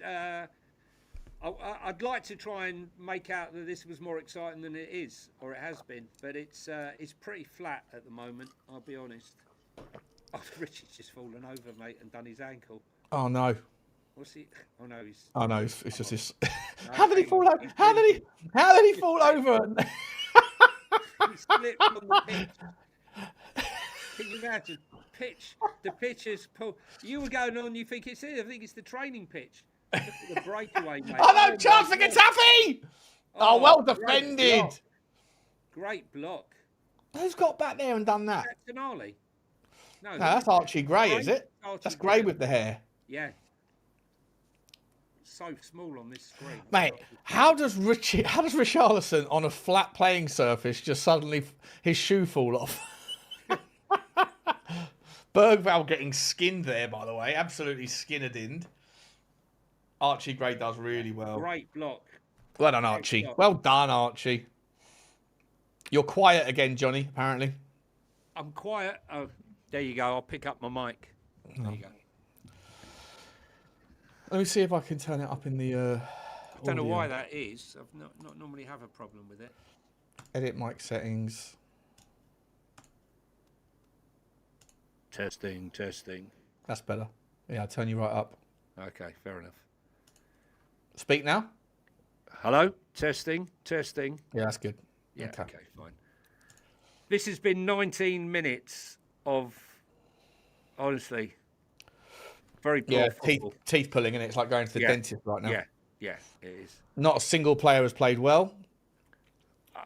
Look, the fact that I'm noticing more about the bushes and the hedges need watering at the back. Yeah. Yeah, I agree. Come on, push up.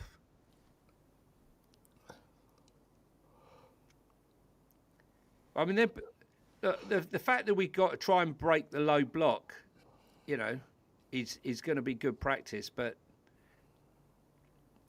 get back, Mikey. I wouldn't be surprised if this is De Zerbi's way of saying, look, we need goal scorers. I mean, I can't see Kudos being there for the first game of the season. Can you? No. And you scared me. Archie. Yeah, well done, Archie. Do you think Archie could be a if Jed Spence start? I know none of us want him to leave, but if he does leave, well, it'll have to be. Do you think Archie Gray can be a decent stand-in? Listen, he's done that before. He's played right back for Leeds for a number of games after a major injury at their ground. But you know, I just don't think he's a right back. But you know, maybe he can step inside. I don't know. It depends what. Oh, nice play. Nice work. That's lovely from Richalison. Oh, lovely. Right across. Oh, he's offside. Shit. Who was offside? Nice move. Best move so far of the game, probably. Richie did well. They all did well there. Give a little bit of props to Richalison. Adam Cahill, if you're watching. You know, Adam Cahill's the only person who likes Richalison more than you do, Johnny. Adam Cahill fucking loves a little bit of Richie. I mean, 15 GA last season. 15 GA. No, yeah, he did. Yeah, he did. You know, he had a good season. You know, in a shit Tottenham team. Yeah. Oh, what was that? Oh, he's there. He's watching. Look. He's never going to miss it. He's never going to miss You're like Henry Wright in the WhatsApp group, Adam. You're just lurking in the background. As soon as you're like fucking Beetlejuice, when your name is mentioned, there he...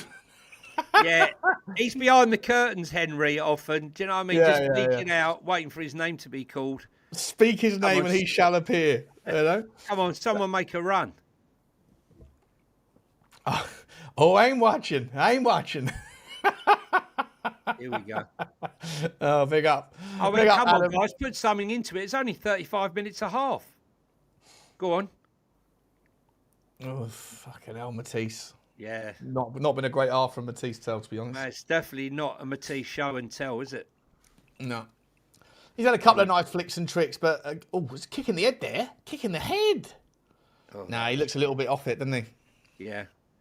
He's obviously got Aussie jet lag still. What's going on here? It's a fucking pre-season game, you absolute muppets. Nice to see you piss head, as always. We know it's a pre-season game. We know. But I'm pretty sure I blocked him on my own chat. Listen. Let's be serious, right? When you consider the fact that there's only 2 games to go before the season starts, you would hope to be seeing a competitive game of football with Archie Gray's been fantastic, mate. And that's Mikey. Mikey Moore, yeah. Mikey Moore did well there. Great feet. Yeah, so he can play off the right. Yeah, but you're not seeing the best of him, mate. Not seeing the best of him, mate. What are you Stand by texting his your dad? man. Is his dad? Is his Stand dad by again? your man. Yeah. Tell Man, all the know you world love you him. I'm giving all. Oh, Come dear. on, mate. Well, it's him and Archie down this right. Archie and Micky down the right. It's been better than Tel down the left. That's for sure. Come on. Still looks susceptible to the break, to the counter attack. I don't know. I'm not going to sit here and say, I'm not going to sit here and say that either of them have been great, mate. I know you're desperate for this, Mikey. No. Come on, mate. Context is everything. This game's been absolutely shambolic. It's hardly. We haven't done anything, and this is the point, right? Like, I don't care. The scoreline doesn't matter. Yes, it's about fitness, but with 2 weeks to go, like the season starts 2 weeks today. That's our problem. That's my problem. With 2 weeks today, we haven't made a single forward line signing. We've got injuries up the wazoo in the forward line. And we can only play 70 minutes against it, and that's the team we can put out. And we seem like our pre-season is incredibly disjointed. We haven't seen an actual first 11 play together yet. No. And there's no real patterns of play. There's no patterns of play to sit here and kind of go, I can see what we're doing here. Like there's a couple of moments, but like it doesn't look like it's not really one-touch football. It's not really high pressing. It's not really. There's not. I mean, Richalison's just take it all back, Adam. I take it all back. Okay, rewind. Did you watch that one, Adam? Did you see that one? He just hammered it out into the halfway line. He's obviously put on his concrete boot. When his boot fell off, he put the concrete one back on. Oh dear. Oh, there. I was worried there that Berghvall was going to have cushion again when the ball hit his head. Well done, Tonali. Well done, Conor Gallagher. That's Conor Gallagher. Here we go. Yeah. Who's this driving? That Tonali? Trying to thread it through to Richalison? Nothing. Nobody, it's me saying, sell, tell, shut up, you bozo. Show and tell, mate. Show and tell. Oh, come on. Don't spam, mate. I don't want to block you. Don't spam. Don't do it again. Guys, just to say that if you can't contain yourself with excitement, please just send in a super chat. This is poor, man. This is so poor. This is poor. Richie keeps reaching down to that ankle where he slipped over before. Is he? Yeah, is he? Again just now. He turned his ankle. He twisted his ankle, is he? Yeah, I don't know whether it might be just a shoe issue. Hopefully, it's just a shoe issue.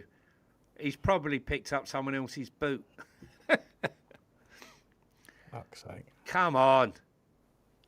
See, Van Hecke, what we look here. Van Hecke gets the ball. He's looking for the run. Now, this is where he would normally ping a ball forward. But look, it's stagnant. No one making a run. Is that training pitch full size, by the way? Yeah. It is, yeah? Yeah, it's mirrors. It's mirrors. Yeah. I guess it would be. It just looks a little bit shorter. Same grass. Nice ball into nice Berg. Go on, Berg. No. You're walking into a brick wall, mate. Come on. Oh, he's down injured as well. For fuck's sake. Berghvall's down. Now the midfield's empty. Well done, Archie. Well done, Van Hecke. Good getting back. Good tracking back. Come on then, Mikey. Good turn, Mikey. Well done, lovely Mikey. Play, mate. Nice play. Right, get the ball back up the field. Berghvall still hasn't. Oh, he's limping. Limp biscuit. Here we go.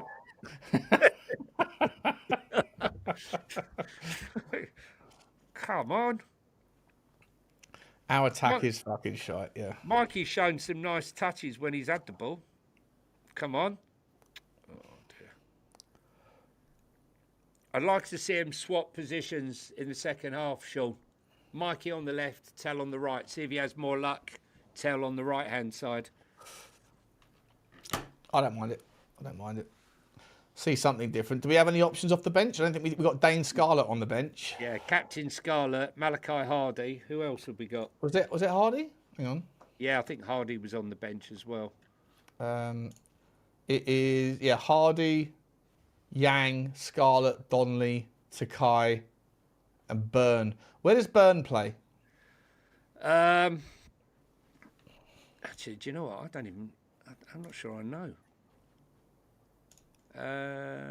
Not sure. I can tell you where the other one. Do you know what? Who hasn't had any minutes this season? Because he's obviously still come back from injuries. Callum Oluwesi, who I thought might kick on this season. Honey, I brought. Yeah. Here we go. Come on, make the move. He's carrying the ball. There's no options there. I don't think he's going to be very happy, Roberto. Go on, Mikey. No, I wouldn't be happy. There's nothing to see here. Oh, go on, Come on, Tonali, over Tel. the top. Now's your Come on, time. Mathys. You've got a bit of space now. Ball Do in the something, box. lad. Ball in the box, Do mate. something. Make it faster. Ball in the box. No, oh, no, mate. Now you've got 2 players round you. Oh, mate. Oh, for Tel. fuck's sake, Tel.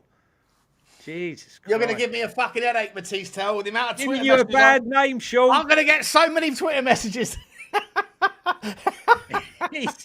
Honestly, mate. What the fuck was that? He had the chance. He was in acres of space, a chance to cross the ball first time with players in the box. No. Don't show the fucking replay on it.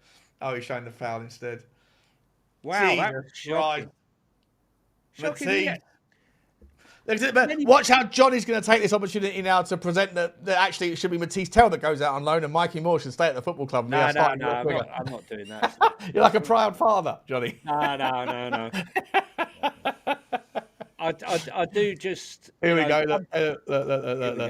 Here they come, piling in.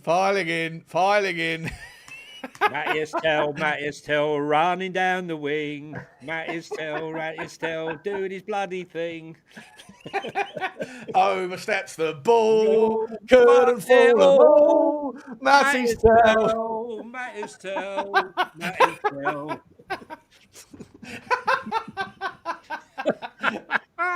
Very good. Come on then, Mathys Tel, prove it wrong. Don't do it that way. Not that way. Forward. Come on, bring it out to the right where it's happening.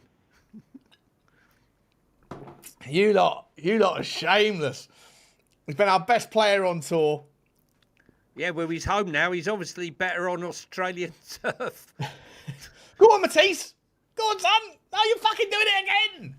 You're doing it again. Head down. It's too many step overs. All the step overs to go nowhere. Take the man on. But look how the Tottenham players trust him. 4 minutes to half time, mate. Come on, get it out. Is it the start of? Oh, it's the Carabao Cups there, isn't it? For yeah, another foul. I might put that game on, to be honest. I think Matthias Berghvall's been fouled about 3 times. Go on.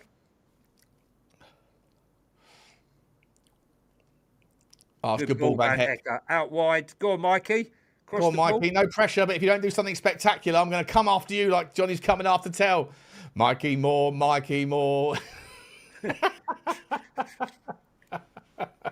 Play in off the right.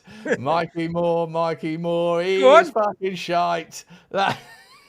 Chance! Oh! Wide. Penalty. Corner kick.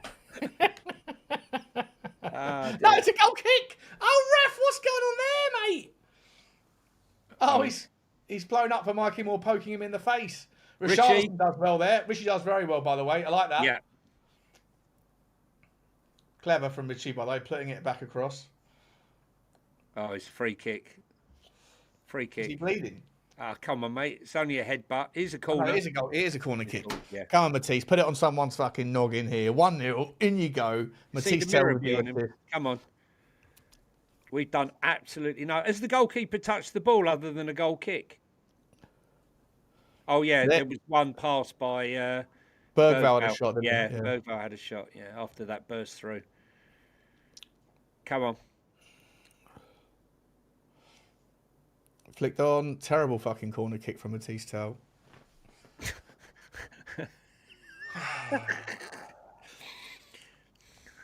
A night Mathys! You're giving me a hard fucking afternoon ahead, Mathys. In a hard day's night. And he's been playing like a dog. Yeah. Come on. Oh, it's a free kick. Dog shit. We've got 1 minute until half time. No refreshment break. Come on, Matthias. Look at the people can't wait to come back on Mathys Tel. They can't wait. I don't know what Mathys Tel has ever done to you lot. I don't know what he's ever done, but you cannot wait to pile in on him. Hello, something's gone on there. Weird people. Hang on, something's gone on. Something's been said. Yeah, send him off. Said. Off. Racist comment. Here we go. Something's gone on. Pointing at him, at Tonali. Hang on, what's going on?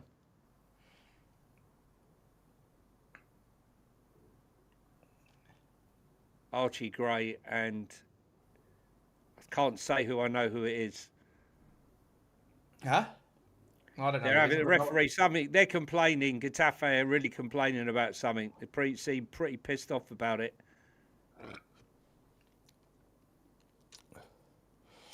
Berghvall's having a word with the fucking lino. Yeah. Well, because he's been taken out about 3 times. Hang on. Now he's waving his hand. What's going on now, the referee? Where's the referee from? I don't know. Probably from the training ground. Romford.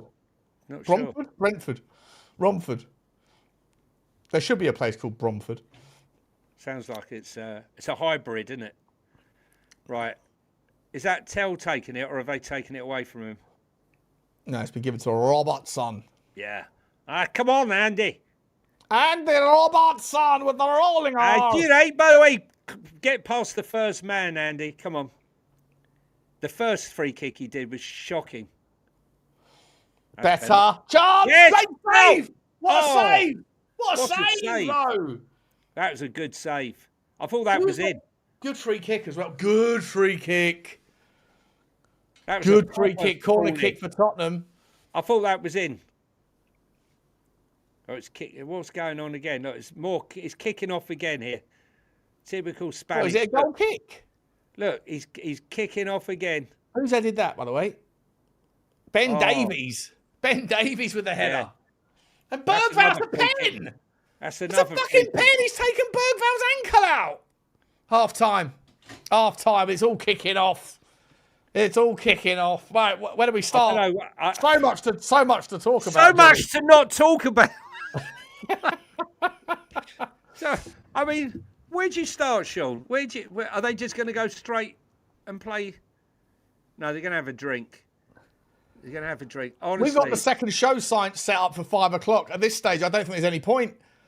I'm not sure there's any point. Should we cancel the second show and then just run it through? Because it doesn't feel like there's enough to talk about at this stage, does it? Well, not at the moment. Not at the moment. Oh yeah, we might just cancel that second show. Who needs to go and see a top movie when you can watch football like that? Eh? What time are you seeing Odyssey at? 6 o'clock. We had a show set up for 5 o'clock. Did we?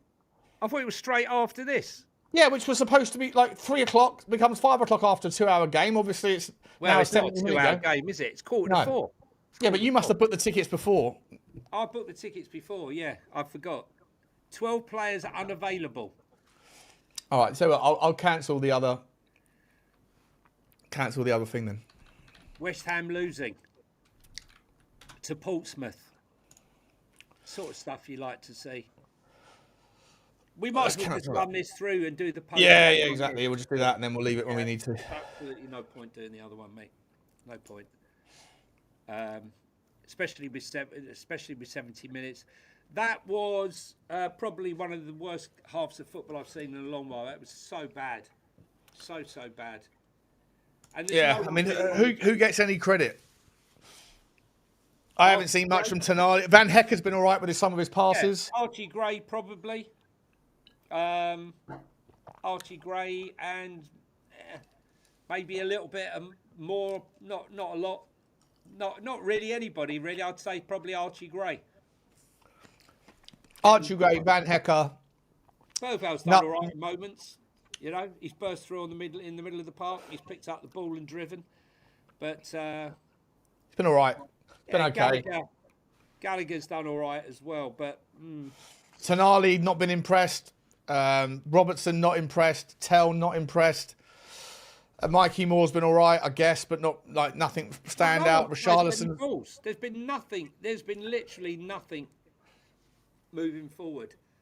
I mean, Tel's had numerous chances to put the ball in first time. I mean, there's been literally no service other than the 2 free kicks that Andy Robertson has taken. Literally, that's it. There's been nothing else. Yeah, been Do you shocking. think of anything? I can't think of anything. Nothing at all. Nothing to write home about. Nothing to write home about. Yeah, that's about it. That's it. Marshall's got it bang on there. Look, What's he said? Johnny's kid is more and Sean's is Tell. Mathys Tel, running down the wing. Mikey Moore, trying to do his thing.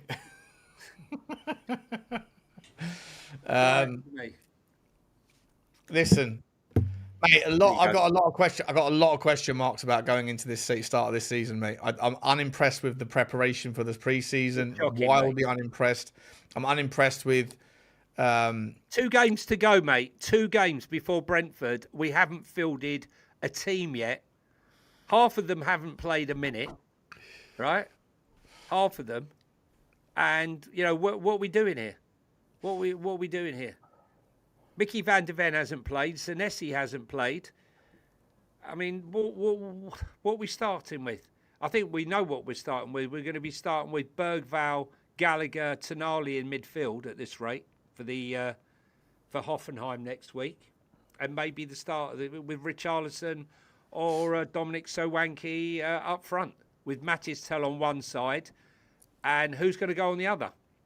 That's why they're probably holding off letting Mikey Moore go until they signed either Savinho.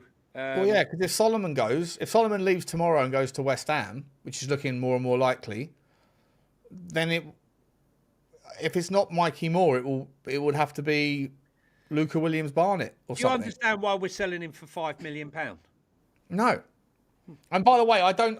Listen, I think that Manuel Solomon's treatment has been shocking. Yeah. Right. Yeah. I mean, obviously, like things have changed. Like he came out and spoke in the defense of his country when the initial thing happened. Lots of things have changed since. But like you can't. He hasn't said anything further as the conversation's gone. Not that we want to get into that whole conversation. Yeah. But I just feel like I'm very surprised that he is sort of cast with that same brush, you know, of like it's one, like I've said before a million times, like there's a massive difference between the actions of a country and the people that are in it, and there's a massive difference between anything that he said versus. There's nothing there for him to have been treated the way he has, in my opinion. And I think it's a disgrace. And I think if that's affecting the sale, more importantly for Tottenham fans, not the personal thing aside, is that's affecting the sale and it's affecting the sale price. And it's affecting his ability to be welcomed into a new team. And I think the whole thing is like, it stinks, to be honest. He's a far better player than £5 million. Far better player than £5 million. He's a £20 million player, in my opinion. That's it in a nutshell. We saw what he did for Leeds in the Championship. We saw he'll score 20 goals. Yeah. It might turn out to be the greatest trade that West Ham ever make. Bringing him in for £5 million, and then if he scores 15, 20 goals, and then they go up again, that's £100 million promotion, please. All that stuff, and then you get the guaranteed income from if you do go down again, whatever else. I mean, £5 million. He needs to find a home, doesn't he? Yeah, £5 million plus £5 million if they get promoted. I mean, what is? Shit, are we off again? Oh shit! Hang on. Are we off? We are, yeah. It wasn't exactly. Oh, here we go. Wasn't exactly a 15-minute break. There you go. Well, they haven't exactly exerted themselves, have they? Getafe chance. Whips the ball in. Well done, Van Hecke. Well done, bro. Good stretch. Oh, my God. Come on, Tottenham. We're under pressure. Yeah, but so man, like if I'm entirely honest, like until you bring in a winger, I don't think you should be letting go of Solomon or Mikey Moore. No, 100%, mate, 100%. Are we going to be in the same position as last time? Look at this, driving inside. Shit. Just walked past Mathys Tel and Robertson there. Oh, Mathys Tel and Tonali, sorry. Yeah, Tel and Tonali. Is Tonali taking a sedative? Tonali looks at... Oh, Tel's poor there. Just went right past him. Oh, was it Gallagher as well? Sorry, not Tonali. No, it was Tel that he dropped his shoulder and went past him straight away. Come on. Let's get the ball forward and let's see some fucking action. Johnny's desperate to reflect poorly on Tel. No, I'm not. I want Tel to score a goal, mate. I'll be happy to applaud him scoring. I'm not like that. No, I'm kidding. I'm kidding. I want everyone to score. Go on, Richie. Spread it nice. Spread it nice. You've done well there, Richie. Well done, Richie. I'm just talking to you, Adam Cahill. Go on, Mathys. Good decision, please. Go on. Was it across? Yes, finally. Oh, finally. Finally. Across. Oh, he's done well there. That's the best one he's done in this game. Standing ovation, was it there? No, See my fucking slugs. See my sluggy eyebrows doing the old dance. Who was that? That was Mikey Moore sliding in. Late. Mikey Moore could have got on the end of that. Sean gave Tel some Jeff, Mathys Tel just put in the best fucking ball of the game, bro. What are we doing here? But actually, that was all a bit of Richalison. I've got to give credit where it's due. Richalison did really well in the build-up there. He held the ball up lovely, he cut back inside, and he spread the ball really nice. Here he is. This is Berghvall now, isn't it? Berghvall charging forward, runs into a little bit of trouble, gets a free kick. Well done. Bit more energy at the start of the second half here. Bit more energy, Johnny. Berghvall, mate. He's been booked now. That was all about just the Getafe player. Can I fix the clock? The clock is right, 38:05. What's wrong with the clock? What's wrong with the clock, Sniper's Dream? Tel plays it back to Robertson, to Ben Davies. Here's to you. Oh, it's nice. Nice pull again from Van Hecke. Slides it in to Richie, slides it forward to corner kick. Corner kick for Tottenham. A little bit more appetite in the second half. A little bit more hunger. Pick up the pace. Richie had two on him. Bizarre, yes, it's 35-minute halves, mate. It's very weird. So we're 3 minutes and 48 seconds into the second half. Andy the Robertson. They are closing down in twos, Getafe, so they're not easy to break down. These are the important things. Come on, Robertson, we need a good one there. Gentleman, Ben Davies to put it in the net. Berghvall. Oh, save! Chance off the line! Chance for Tars! A great save, and it's in! Save. I've never seen it in! They're saying handball.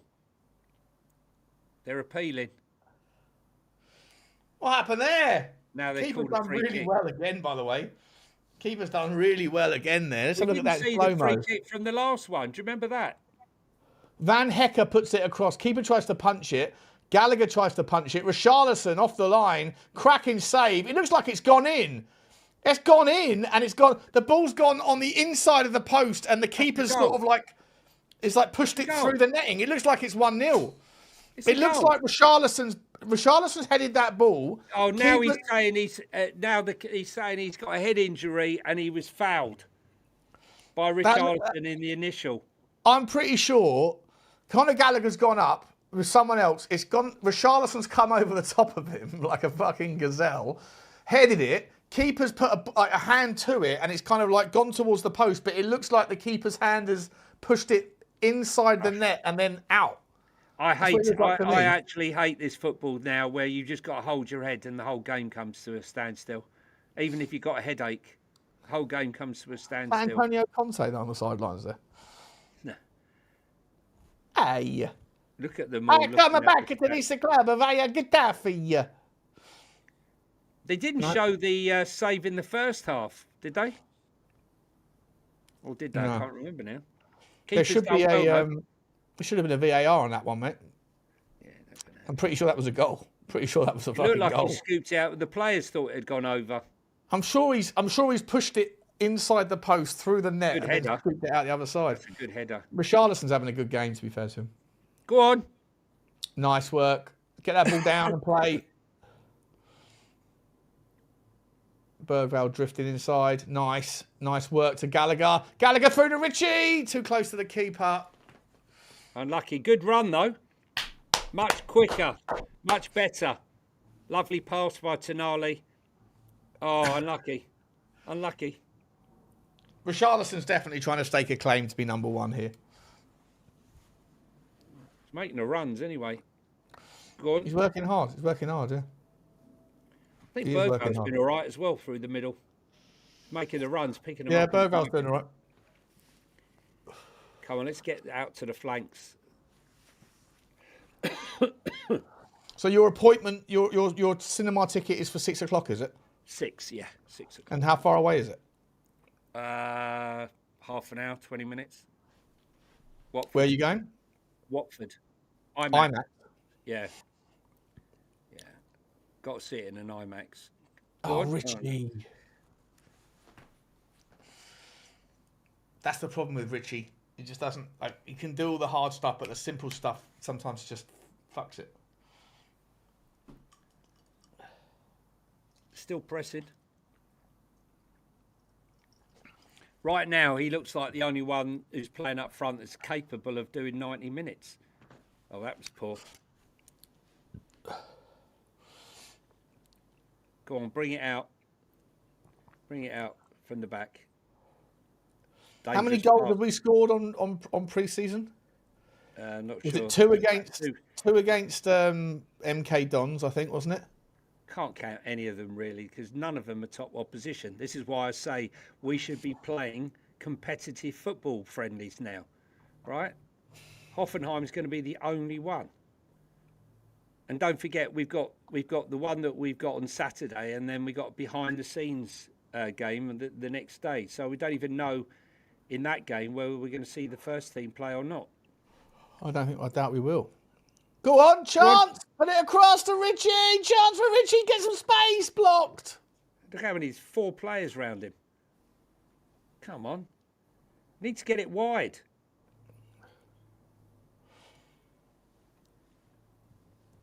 Move the ball quicker. That's it. Commentator Robbie Brown says, commentator always makes me think of Danny Dyer. I don't know what the commentator is, mate. We can't hear it. It's on silence here. So big up to you, mate. Thank you very much, bro. Appreciate you. Another one just come in from Hayes saying you've got to see it in IMAX. Then yeah, you're I'm going to in see it in HD. IMAX. I'm really looking forward to it, to be truthful. Really looking forward to it. Who are the stars of it? Matt Damon. I don't know who else is in it, actually, to be honest. Big up to you for the super chat, Hayes. Appreciate you. Cross comes to the back post. Go on, Tel. Oh.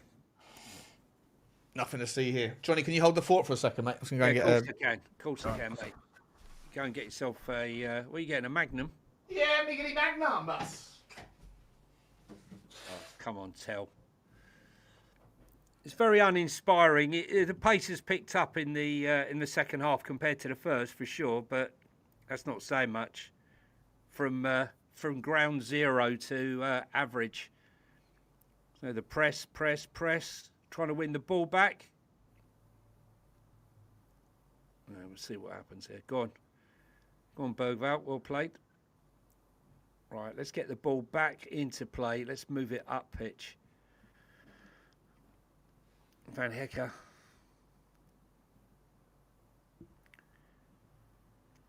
Slow down again.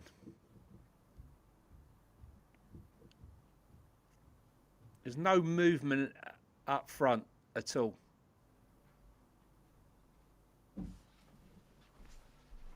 Come on, bring it quicker. Bring the ball quicker. That's it. What did I miss? Nothing, mate. There's a Shock. poor pass from Tonali.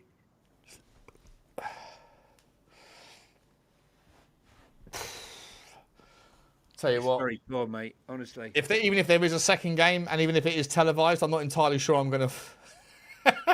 Honestly. Not entirely sure I want to watch it. Oh, dear. You know? Jesus. Go on. Go on. Go on. Well, ref! That's It's a pulled foul. him all It's a over the place. It's a penalty. pen. It's got to be a Penalty. pen. That's a free kick. What?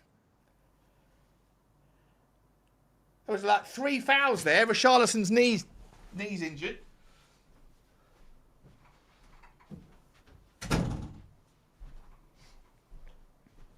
How's that? Hang on. What's he blown for here? I thought it was a penalty. Free kick on the edge of the box, I think.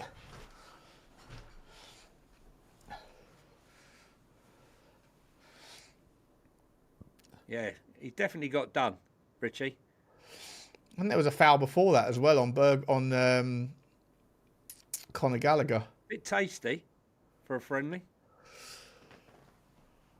Referee's making a meal of it, isn't he? He's clearly like a League Two referee, been signed up for the day from Barnet, and he's making. Like, relax, everybody. There was this one time, grandson, where Everyone needs to relax. I've got this. I've got my fucking earpiece. Never used it before in my life at League Two level, but here we are going to be talking to the linesman. There was 3 different fouls. I thought it was a penalty. It is a penalty. No? Sean sent you a WhatsApp about the second game. I'll big up. I think it's a penalty. No? No, it's a free kick on the edge of the box. Matheus Fernandes, Marcus Senesi, Sousa and Rodrigo Bentancur all starting for Tottenham in the 5:30 game against our under-21s. No Dominic Solanke, Luca Williams-Barnett and Destiny Udogie in either of the day's first-team squads. Not confirmed if Luca is playing for the under-21s as of yet. Big up to Gary Ward. Dom Solanke is injured again. Yeah? Yeah, Solanke's injured. Fucking hell. It's just pathetic. And Destiny Udogie's injured. Fucking embarrassing. Destiny Udogie is always fucking injured, bro. I had a massive... I had a barney with that Chef Sarpreme fella on Twitter about this. Oh, mate, don't even talk to me about him. Don't even want to entertain any conversation about him. They're making subs. Hang on. They found some subs. It's Luca Williams-Barnett. He's wearing a new Barnett, though. He's got a new haircut. Let me tell you, Archie Gray and Robertson are still having this conversation with the Getafe players. They're not happy, Spurs players, at all with some of the challenges that have been going in.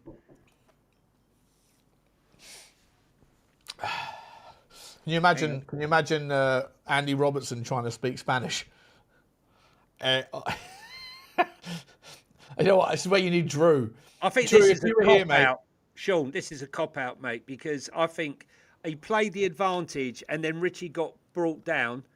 Should have been a pen. No, I don't think. Well, I think the foul started outside the area, to be honest, personally. Well, the first of 3. There was 3 fouls there altogether. Yeah, but the previous 2 were like in the build-up. Yeah. But the last one, I think that the foul on Richalison started just about where it is now. I don't think there was a pen. But don't worry, because Mathys Tel's going to stick it top bins anyway. So yeah, it's about time he did something. Here he goes. No, he's going to pop this in. Come on, Tel. Come on, Tel. It might be who's the little fella? Is that Andy Robertson? Is he that small? Robertson. Robertson might pin this one, you know. Yeah, he loves a free kick. Look at the wall. There's 20 men on it. Oh, that's... It was like a fucking deflated balloon, wasn't it? That was like a fucking limp cock. I'm only 25% aroused. Come on, love, come here. Let me see if I can shove it in from it. That was a 5% arousal. That free kick. That was terrible. Oh, mate, get off his back, will you, Johnny? Fucking hell. It was poor. Come on. Yeah. You just want Mikey Moore to have a chance. No. You're right on his back. It's so obvious. I want Mathys Tel to score a goal. Here we go. Bang. Keeper. Who's that? Go on. No, he's gone up his own backside. Ref! Oh, that's a free kick. It's a free kick. Again. Fuck are we doing here? Berghvall's good at drawing free kicks, by the way. Very good at drawing free kicks. Do you think if Mathys Tel took the handband off, it might improve his balance? I reckon get off his back, bro. The cast is too heavy. You are winding me up, Johnny. You are winding me up. No, he's going to do all right. That's a free kick the other way. We haven't got anything. We've got nothing on the bench now to change it around, have we? No. Look at these people. Look at them. Tel is a melt. You lot of fucking. You're so desperate. You're so desperate for him to fail. It's so weird. Guys, Tony. guys, while it's like a mortuary watching the game, it's like watching the funeral. Please hit the like and the subscribe. Go on. Go on, referee, that time's been shoved in the back. Come on, it's just shove in the back, ref. Mikey Mikey wants more. Mikey wants more. Johnny's fuming. Johnny, my son deserves a penalty. Just shove in the back. Hit the like, hit the subscribe button, guys. You know what to do. And don't forget our sponsor. Mathys Tel. Unlucky. Yeah, don't forget our sponsor. If you want to get your pre-season shirts, guys, go to OK Jersey and don't forget to use either Sean's code, Shawnee10, or mine TT10 to get that extra 10% discount. Come on, don't back off. It's about time I flipped the fucking branding back, isn't it? We've had, let's fucking, what are we doing with the branding here? Let's go back that one. I can't even see what branding. I've got the game on. I can't even see myself. Thank God. They're focused on Matthias. Oh. That was a lovely pass. It was a nice pass. Really nice pass, this is. Lovely pass. Don't get off his dick now, Johnny. Listen, you can't now go and suck up about Mathys Tel now, mate. You showed your colours, bro. You showed your colours. Got to call it as it is, mate. When it's shit, you got to call it, and when it's good, you got to call it. Yeah, cool. 100%, 100%. That was a good pass. Oh, come on, Conor Gallagher. Jesus Christ, mate. You're playing in the 8, mate. You're playing an 8. Take the hairband off, mate, with this fucking hairband nonsense. The worst hairband in football has got to be Anthony Gordon. Fucking hell. He's better off with the hairband and the hair over his face. Right. Oh, no. Get up, mate. Throwing yourself on the ground like that. It's embarrassing. Go on, Mathys. He's going nowhere, mate. He's going back. Too much pressure on there. 53 minutes in, no subs. Maybe we'll see them after 60 minutes with 15. Less than that. We got 17. I don't know. Will you, or are they going to play in the second game instead? Don't know. We've got 17 minutes to go. Has anyone figured out whether we've got to watch the second game yet? Go on. Go on. Go on, Andy. For the Babos. Chance. Oh, Mikey. Oh, no. Oh, no. Johnny, you got to call it when you see it, right? You got to call it when you see it. Oh, no. Yeah, call it when you see it. Call it when you see it. A header back across the goal. He's fucking shanked it off his forehead. Oh, Toblerone forehead, Mikey Moore. Yeah, mate. Come on now. Should have had a haircut. It's obviously bounced off the locks. Here we go, Danny. Danny's on the white. Mikey no more. Mickey Poor. Mikey Poor. Mikey Poor. Oh no! On chance! Oh no! Oh my God! They've scored. That's a fantastic finish as well. Kinsky, shocker. God. Oh my God! We've been hammer blown. Mate, fucking hell! They've done nothing the entire game other than score a goal. Tell you what, Enoch 2.0, you need to get your checkbook out, mate. What a lovely ball that is. Berghvall tries to foul. Van Hecke's come forward, mate. Van Hecke, mate. You can't. Van Hecke's come out to meet the ball. Look, he's charged out and completely missed it. Number 28. Mate. Nice finish. Mate, Van Hecke has come straight out, charged out. That's one of his weak points of his game, that he tries to engage high up at the pitch. But if he misses it, then he's leaving that space. And that's exactly what he did. That's Van Hecke's fault, I'm afraid, that one, for me. Stepped out and completely missed it and left that space. Leave you out.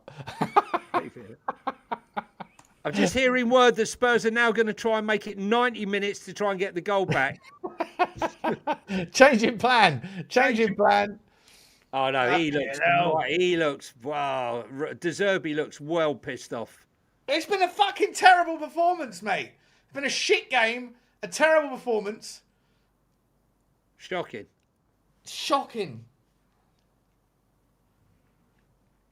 It's proper worrying. There's no patterns here. There's nothing to really read into.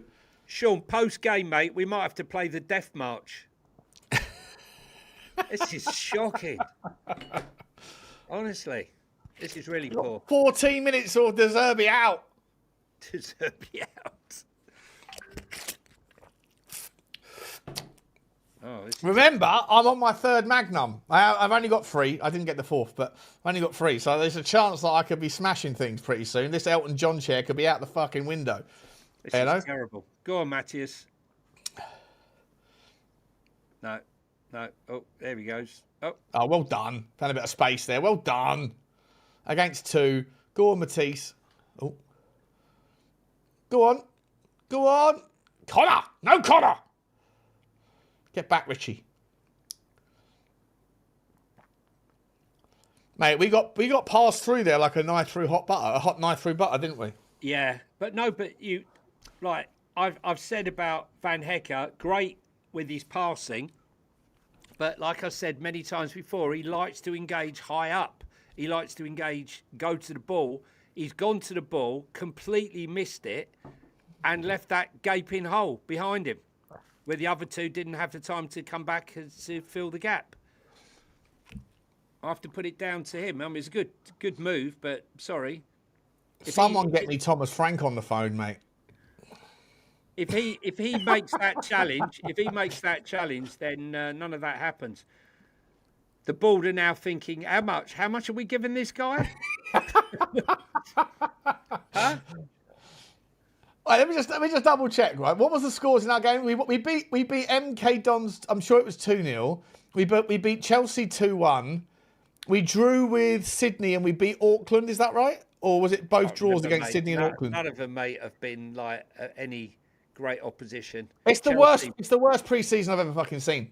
Chelsea was, had some fight to it. Last pre-season had its hiccups, like with the rained-off game. Like the monsoon and all that shit, but at least like the game against Arsenal was feisty. The game against Newcastle was good. Like at least we had something to kind of like to diagnose. Maddison got injured with his ACL, didn't he? Yeah, but like we had things. That was terrible, obviously. But we had something to diagnose and some sort of benchmark. I'm going into the season going, I have no fucking clue whether we're ready or not because. Oh, that's a foul. Chance! Go! 1-1! Does it count? It's a goal. Got to be a goal. Yeah. Conor Gallagher! It's all back on! De Zerbi in! De Zerbi in! Does it count though? It was a... Hang on. What's going on? The scoreboard hasn't updated. De Zerbi's pissed off. De Zerbi's not happy. He's blown the whistle for a foul that we didn't need to have. That's a foul. But he's burst through and scored. That's a perfectly fine goal. It's not offside. The advantage. That is a foul. He never blew his whistle. The ref never blew his whistle. Foul on Richalison. Yeah, it is. But the ref never blew his whistle. It's got to be 1-1. What are we doing here? Tottenham didn't do anything wrong. It's 1-1, but they haven't updated the scoreboard. Okay, we can update it before Tottenham do. Come on, Tottenham, sloppy bollocks. Yeah. We're back in the game. De Zerbi in, Mawson in, Levy in. Enoch in. Roberto. Oh, what a game it's been, guys. What a performance. Tell you what, it's a good finish from Conor Gallagher, by the way. Come on now, let's go and get the second. Come on, Mathys. A nice little touch by mistake onto Robertson. Richie did well there, by the way, in the build-up. Don't forget. Yeah, Richie did very well. Richie's probably been, if I'm honest, it's a slim pickings, but I'd give Richie probably man of the match, if I'm honest. Him or Berghvall. Berghvall's done well. Not a huge amount of others to pick from, really. Nah, not really. We are so back. Spurs King. Chance! Come on, Mathys! Whip it! Chance! Bang! It's a brilliant ball across the box and with no one there! Oh, come on, Mathys! It's not his fault. Mathys does brilliantly twice in the game. Should have had double assistos. Nothing there. Why not? Good job. He's had 2 moments in 60 minutes. Oh, shut up, you miserable bastard. Come on, Matthias. Oh, he's lost the ball again. He's fucking rolling around. Tel's rolling around. Referee's having none of it. Tel's crosses in, Drewski, in. Yeah, that was not a terrible ball for F. Sank. What are you talking about? Putting it on a sixpence across the 6-yard box. Ratatata. It's not on him. Where's It's not Tel? on him. Oh, he's just got back. He's limping. That is on other people. You've got to finish your fucking dinner, guys. You've got to be in the right spot. Mathys Tel puts it where every striker should want it. 4 foot outside the goal. Tel's still limping a bit, isn't he? Not moving freely at the moment.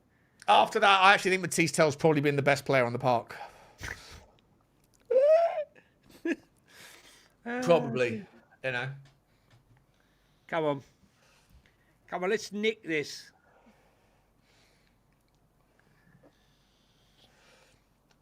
Simon, interesting. If we get 50 million for Berghvall, it would be daylight robbery. In terms of what? Are you saying daylight robbery that we... Game? I think Berghvall's had a good game. I think he's had a decent game. I think he's been the most busy of all the midfielders, for sure. Yeah, he's won loads of free kicks. He's picked up the ball and driven with it more than any of them. There he is again. Here he goes again. Lovely ball into Richalison. What are you going to do, Rishi? What are you going to do? He's surrounded, mate. No one he's done well. He's done very well. And he's got a corner kick. All right, Richie's just edging it. Then Tel. Then Berghvall. Richie's limping, though. Fuck. Richie did well there. Look, he had 2 players on him as well. I'm only kidding about Tel being man of the match. People in the chat are going mental at me. I'm only joking. But he has put a couple of decent balls across the box that haven't been finished. Andy Robertson goes short. Tonali looks to dink it. Dinks it over. Corner kick. No, Getafe man clears.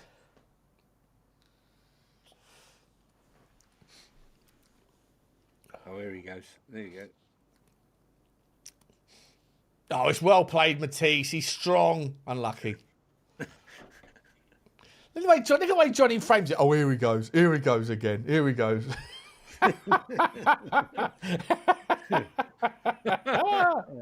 Sensational. Come on. Come on, Tell in. Good boy. Favouritisms aside. Yeah, no, it's all a bit of fun. It's all a bit of fun. No, I don't think Tel's had a great game, to be honest. Yeah, win that. Oh, nice shove, Tonali. Look at the strength. Finds Conor Gallagher. Gallagher wins it down to Mathys Tel. Mathys Tel looking tired. Look up. First time. Well done. Well done. What's that? Oh, free kick. No, he's pissed off. Someone. Oh, oi. Handbags. Told you it was getting feisty. Yeah. Look, there you go. Look at Robertson. You don't want to take on Andy Robertson. He'll put a fucking pint glass over your head. What are we doing here? Fucking Andy Robertson. Little man at Getafe's fucking he's at it again. Look, he's having a push at Berghvall as well now. Look, told you. I think Tonali did smash this guy here. That should have been a free kick. And then he's pushed that guy as well. But he's nothing. Now look at it. Now look. Number 6 came in for a little bit of afters. Yeah. Look, and again. And again. Yeah. Let me tell you, that's in the game. Tonali's in trouble. Yeah. He's picked up his hands. Yeah. How many times has this referee got to pull over the captains? He's been a bit feisty for a friendly. I don't hate it. But how many times has this referee got to pull over the fucking players to have a little chin wag? Just get on with the game. It's been a little bit feisty. This is what happens. They're probably staying at the lodge tonight. Probably, never seen luxury like that. How many rooms are there at the lodge? Do you know? Not sure. I think they're all fingerprint access. Are they? Yeah.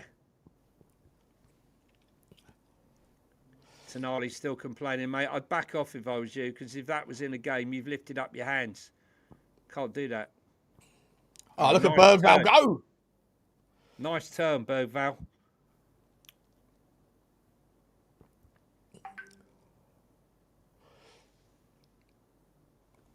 Almost forgot Kinsky was playing. Someone can hear you guzzling there. Is that? There's a bit of cider. I actually thought it was a glass of water, but handball. Don't Right. matter. We'll play on. Go on, Mathys. Oh, you gone on outside? No, mate. Wrong positioning choices. Nice play. Switch it. Come on, Tottenham. Let's win it. Mikey Moore, not been involved at all second half. No. It's all come down this left-hand side. Oh, Lovely good pass. ball. Good ball. Lovely Like that. pass. Go on, Van Hecke. Go on then, First Mathys. time, mate. I want to see him get the ball There's in. no one in the first time. box, though. That's There's it. no one there. That's it. John! That's it. Oh, what a save! What a shot! What a cross! Mathys Tel, man of the match. That's what I wanted. That's what he should have been doing the whole game. He's Pick looking up up, the and ball. there's no one there, though. That's the point. The first time there was no one there. No, but my point is, Sean, you get that ball in quick, yeah? And, defenders are running back towards the goal. Oh, it's a fucking peach of a cross. Save And keeper Richalison's saved got to it, do mate. better there, to be honest. He's got a free header, 5 feet Keeper out. saved it. Keeper saved it. Keeper's he's been their best player, keeper. Keeper's done all right, yeah. Their keeper's been pretty good, yeah, for sure. I'll tell you what, I'm actually really... for me, the man of the match has been Berghvall, I think. Yeah. Berghvall and Richalison probably the best two on the pitch. Berghvall's won a lot of free kicks, picked up the ball and driven with it. High energy. But I'm sorry, Richarlison's got a free header there on the edge of the 6-yard box. He's got to do better than that. And it was a peach of a cross. Well, it was a bit low. Oh, shut up, you fucking miserable bastard. I'm just saying. A bit low. He hasn't even got a jump. It's literally 6 foot in the air. It's head high. It's a stoop. It's a stoop.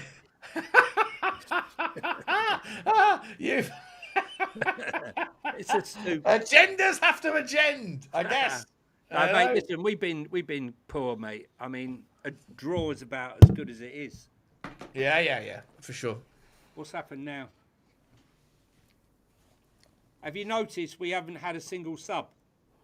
Yes, because all those subs are being saved up for the next game. Can anyone tell me, is there a second game? I mean, is there a game that is the second game on TV? Too early for more.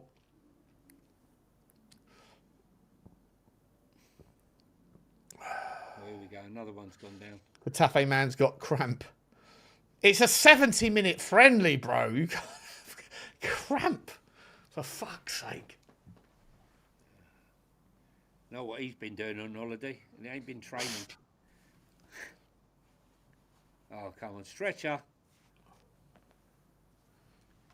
Come on, he's playing for time.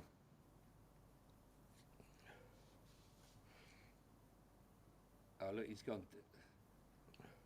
He's right by the ambulance. Where did the ambulance pop over the fence? The next game is not televised. Okay. Fuck's sake. Fucking, can you blame them after watching this shit? Yeah, Spurs player going to pivot. You're going to see someone on Spurs admin change Spurs play to EastEnders reruns on UK Gold. I don't think De Zerbi is going to be in any shape, way or form happy with this. Oh, is there some super chats? Sorry, there's super chats. Didn't see these. Oh, fucking hell, lots of them. Super Blaine, Super Spurs TV, big up to you, Blaines. Afternoon chaps, chat and lurking brasses. Sorry. Sorry, Sean. I fell asleep before your message last night, but it's always a pleasure. Oh, mate, no, you're a legend, mate. Thank you very much, buddy. Always adore you, man. I hope you enjoyed the rabbit hole. Rabbit hole was good last night. It was a lot of fun. Demonetized straight out of the traps, time, but playing for full time. Is that it? Go. That was it, guys. Well, we bought you nothing but quality this afternoon. Jesus Christ, Sean. That was terrible. It was terrible. Absolutely fucking shocking. Tonali wants to rip someone's head off. Let's do the super chats. Cowboy Spurs says, so what is the Zerbi ball? This is Conte, Frank ball. To be frank, it's neither of them. We really struggled to break anyone down there. Plaudits really go to Berghvall. Oh, what's that on my shoulder? Berghvall, for me, Berghvall was mad. He was the guy that was trying to break the lines, wasn't he? He was trying to break lines. Yeah. He picked up the ball, drove, won a lot of free kicks. Richie worked hard and did okay. But Gallagher with the goal, but the rest of it was pretty poor. And like I said, the worry for me about Van Hecke, because we're going to be playing this high line or play high up, he likes to come and challenge early. Which is why you need Micky van der Ven next to him so that you can get out of trouble. Correct. You know? Because the other two, the gap that he left for the other guy for the Getafe player to run into, they didn't have a chance to make it up. But I think that was quite poor for him, if I'm honest. Yeah. I'll tell you what though, Spurs 6-6-5-9 saying we need at least 4 players. Listen, you could easily make an argument. Well, at least 3. 2's not enough, is it? No, 2's not enough. I predicted 3. About 3 weeks ago now, but I think you can clearly see. Look, I don't have a problem with Mathys Tel. I'm joking. We're jesting here, but I do think he's not the guy to be starting. Mathys Tel should be at this stage of his career while he's learning. Of course, yeah. Remember his age. That he should be coming on as a sub for 100%. I don't want Mathys Tel starting either. I stand up for him because I think he gets unnecessary hate all the time. As soon as he makes a mistake, people can't wait to remind people of it. It's weird. But you can't start the season with him and Richalison and Solanke, and then at the moment Mikey Moore or Solomon. And if Mikey Moore is supposed to be going to Cologne and Solomon's supposed to be going to West Ham, and Kudus is injured, and Kulusevski no idea, and Odebear's out for the next 9 months. And Fernandes still's not playing in either game today. You need to go and get me a 10 like a Gibbs White. You need to go and get me a 9 like an Osimhen, and you need to go and get me a winger like, well, Savinho, but ideally Gakpo. Like, if Tottenham really want to fucking impress me, go and get those 4 players. Go and get Gibbs White, Osimhen, Mikhail Tadzi and Savinho, or Savinho and someone else, a Gakpo, whatever you want to do, whatever, right? But you probably do need 4. Striker. We need a top striker. A top striker. You need some variety in the other position. You need a midfielder like a Gibbs White that's basically Conor Gallagher on steroids with more creativity. And then you can sell a Bentancur, you can sell a Sarr, you can sell. If you want to sell Spence to balance the books, Romero and Vicario, fair enough, then you could probably raise 150 million quid, and it might cost you 300 million quid to bring in those players. But like, we've got the wiggle room. Tottenham need to put in 100 million quid in, so that the extra 100 million quid that they said they were going to do, and then fucking just do it. Just do it now. Get all 4 of them done. Otherwise, and then if you do that, you can get in the Champions League. But if the season starts something like this squad, we are not getting in the Champions League with that squad, in my opinion. No, I mean, listen, for me, I wouldn't be selling Berghvall. I'd be selling Pape Matar Sarr and potentially Bentancur if he feels like he can't get minutes in there. But, you know, I said to you, Sean, that I felt like we should have started buying a striker from the off. I did say that to you because we set the benchmark. But listening to some of the things that De Zerbi said, he said the defensive shape and understanding the defensive shape takes a lot longer to understand in his system than it would do for a winger to exploit the space, or for a striker, for the number 9. I want you to drop deep, number 9, and I want wingers to exploit the space behind, right? That's easy to understand and easier to exploit. Well, if that's what you want, then Dominic Solanke can do that better than probably Richarlison. Yeah, but I actually thought Richarlison was really good today.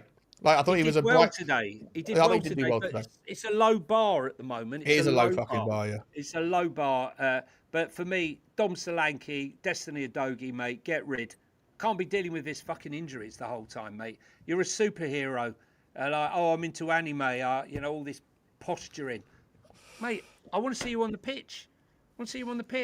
No interest in all your off-pitch bollocks.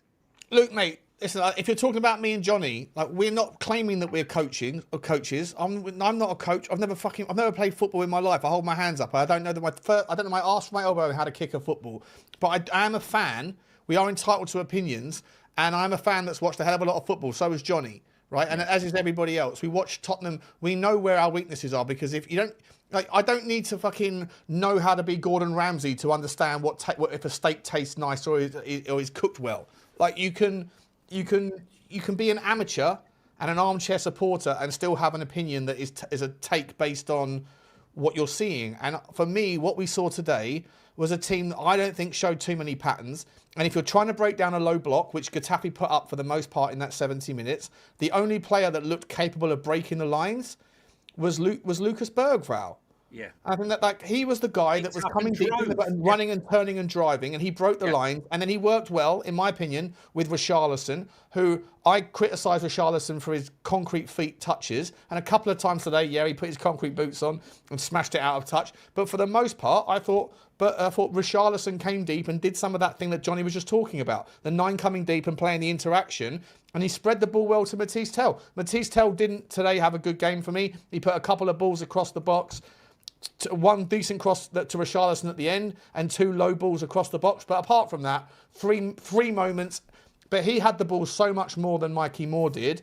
The entire team went down the left-hand side. Until Tottenham have equal threat down both channels, I'm always going to have a concern because Getafe double-man marked Mathys Tel today because that was obvious that we were always shifting the ball down that way. Just like at the start of last season, Johnny, when we were shifting the ball always down Mohamed Kudus' side, Kudus eventually got figured out by teams because we need 2 guys on the wings that are both equal threats, and you need a 9 or a 10, false 9, whatever, that can sit in there and either be in the box for the crosses or come deep and connect the dots. But as it stands, I am concerned about what I'm seeing in pre-season going into and the season starts 2 weeks to fucking day, Johnny. Hey, there's only 2 games. There's 1 game, right? There's 1 game left against Hoffenheim, or 2 games if you want to do Hoffenheim twice. But Luke, if you don't like it, mate, there is something called an off switch. No one's forcing you to be here watching us 2 mugs. He's a member of the show, though. So is he? I don't know. I don't know if you were gifted the membership, Luke, or if you I don't know. Maybe you're just in a bad mood. You know. But winding me up. Okay, Ash, thanks very much, Ash, for letting us know. We were told that Fernandes wasn't in the starting lineup, but obviously, if you're saying he is, that's good news. Fernandes does start in today's second game, by the way. How are we not seeing the second game when the vast majority of our first team players are playing in the second game today, not the first game? And is the second game 70 minutes as well, by the way, or is it 90? Who we are, mate. It's who we are. It's a shambles, mate. It's a shambles. Let's show them the shit game, right, and put out the top team in the second game. Yeah. You know why, don't you? You know why? Because they gave everybody a fucking free. They gave everyone that's got a season ticket a free Spurs Play Pass this season. If they're getting it for free, give them the shit fucking version. You know, next season they'll come back for the full price version, and we'll give them what they want. Fucking 70 minutes. Massively shortchanged here. Massively shortchanged. Rich Ball has said always the best Spurs channel, even with the gaping holes. I'm not sure who you're talking about, whether this is on Johnny's channel or mine. But whoever you are talking about, appreciate the support. I'm not sure what you mean by gaping holes. If there's problems with the commentary or something. Have you got a gape? I haven't got a gaping hole. Bonnie Blue settings Blue, today. Mate. He's got a gaping hole. Before we do these last 2 super chiddly chit chats, guys, there's 1,400 people here across the 2 channels. Please do, if you're on my show, if you're on the Spurs Talk Show version, please make sure that you go and sub to Johnny over there. Here's the link. There, just make sure you click it and get over and open up a new tab and smash the sub and then the like button. And the same for the Vice, the other way around. If you're on Johnny's and you haven't yet subscribed to me, then here's my link as well. Appreciate the support. Johnny, a couple more super chats, mate, and then here's the other link, guys, just so you know. I see, those sort of gaping holes. Okay. Oh, right. I was hoping you weren't referring to the fact that Sean said earlier that he had full access to my rear. to your back end. Cowboy Spurs says, will RDZ ground Van Hecke or send him to his room? I'd send him to his room for that, because that was amateur hour, mate. That's what you expect to see in a Sunday league, where the defender charges out to meet the guy, the attacker, and completely misses. I mean, yeah. Play it back, look for yourself. I called it straight as it is. That's the one thing I said that was probably his weakest part of his game. Yeah, just subscribe to Johnny. That's it. 100%. Sure. CC saying, hey, happy to see my two fave Spurs boys together. Big up to you, Aston Villa fans, CC. I will say, having gone through Emery's reshaping of us, that you will have these games. There is a learning process. My advice is to enjoy the journey. I appreciate Yeah, that. 100%, CC. 100%. Big up, CC. We are back. By the way, Football Inc. Because CC, you watch us from Football Inc. We're not dead on Football Inc. We're just in hibernation mode at the moment because we've both got a couple of things. A sabbatical. A little sabbatical, but we'll bring it back. We'll bring it back before the end of the year for sure. And big up to Cowboys for that super chat. Rich Ball come back in with another one saying, would you take Kane at 32 for 100 million quid, Johnny? Right now, they've got the money. Yeah, why not? 100 million quid, yeah? Well, why not? Plus whatever extortionate money they've offered him. 400 grand a week. I don't care about the money now. I've entered selfish mode. I used to think about the money, all aspects of it. Now I've become a selfish bastard. Does any part of you, though, look at that World Cup performance and think he's getting a little bit leggy? He looked knackered. Yeah. He definitely looked knackered, that's for sure. And the German league might sort of flatter to deceive a little bit because I just think that after the Mexico game, he was cooked. He looked cooked from that point on. But yeah, so that's my point. Like, would you have any concerns with the pace?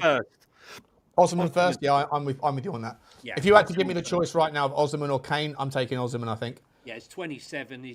He's easily got another 4 or 5 years in him. And I think he probably costs you less money, believe it or not, even though they're both on extortionate money. But we'll find out. Big up to Rich Bull. Yeah, the answer is yes, but the answer is not probably preference, which is weird. I know a lot of Tottenham fans will be like, what? But for me, Osman, and for Johnny Osman as well. Chris WRR says, Johnny, try turning the mic around and speak into the cockerel, not the top. Should help your sound. Great stream, guys. I don't know what's happened, guys. I never, to be honest with you, I never have a sound issue, so I'm not quite sure. It's fine now. It's fine now. It was weird earlier. It seems like it's fine now to me. Big up to you, Chris. Thank you very much, mate, for your generosity. And member as well for 8 months, Spursy says, Tel is not great, but Savinho is no better. Listen, mate, Johnny, mate, I know this is a repetitive conversation, bro, but like our wingers need. We need 3-4 players, don't we? We cut like Savinho's probably coming. Hey, now we desperately need a right winger. Where would you play Savinho? And I know you think Savinho's better on the right wing. I personally think he's better on the left wing, but I think Tel. I don't mind. Tel for me is good enough on the right wing as well, as long as you have. Savinho's best stats are on the left. Oh, I always thought you said they are. Yeah. No. I always thought you were saying that he was a right winger. No. Left. But for me, I think we're going to have a situation with Kudus out and the rest out. I'm going to say it again, right? If we got someone out on the left side, I'd be tempted to play Pedro Porro and Jed Spence out on that right hand side. You cannot. Who else are you going to play out on that right? Kudus is injured, right? Mikey Moore's not a right winger for a start. You saw that today. He's not a right wing. He's a left winger or a 10. To judge him based on being played in the wrong position is nonsense. And we're going to get rid of Maddison. Do you? Kate's coming after you. Do you? Mate, Brentford away is a fucking horrible place to go. First game of the season. First game of the season. Brentford away is one of those games where you expect 3 points, but you rarely get it. And Tottenham fans are going to judge De Zerbi, judge the team, judge everything. If we get a point at Brentford, it's not enough. If you lose at Brentford, it's a disaster. If you win at Brentford, which is a very difficult place to go, and get 3 points, as we saw last season, that is a good result, right? But it's the first game of the season, and I don't know. I mean, to me, to your point, if the squad is like this in 2 weeks, how do you start? Do you play Jed Spence at right wing? Well, I'd say yes. Because Solomon's off. Solomon is not playing today because he's going to fucking West Ham, right? So he's gone. Mikey Moore, that whole Colne thing is only on pause for today. Yeah. He'll be there tomorrow, probably. Yeah. So we've been talking about buying a left winger since Son left. Yeah? Since Son left. We still haven't done it. Okay? Now we're selling the right wingers. We got an injury on the right. We got all our 10s are injured. our strike force is poor, and we still haven't addressed it. For me, it's a massive, massive issue. I think Johnny B. Good's right. Savinho will come, and I'll just be okay. Listen, I hope I'm wrong. I hope he's fantastic, but I think we need so much more than that. I'll be brutally honest with you. I can't see us. I mean, when's Kudus going to be back? We don't know.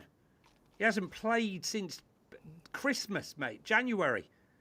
He can't just. Is that how long he's been out? That long, isn't he? Yeah. Yeah. You can't just come back, like guys. You can't just come back and start playing football. It doesn't work like that. You're not match fit. You're not up to speed. It takes a long while. So I think Tottenham should go, and if there's certain players that you might want that you can't seem to get because the selling clubs don't want to do it. There's certain players that you can go and get because other teams are talking to them. Like Mika Götze going to PSG. To me, like how Mika Götze isn't going to play at PSG. No, they're hoarding. They're doing the Chelsea thing. They're just hoarding good players.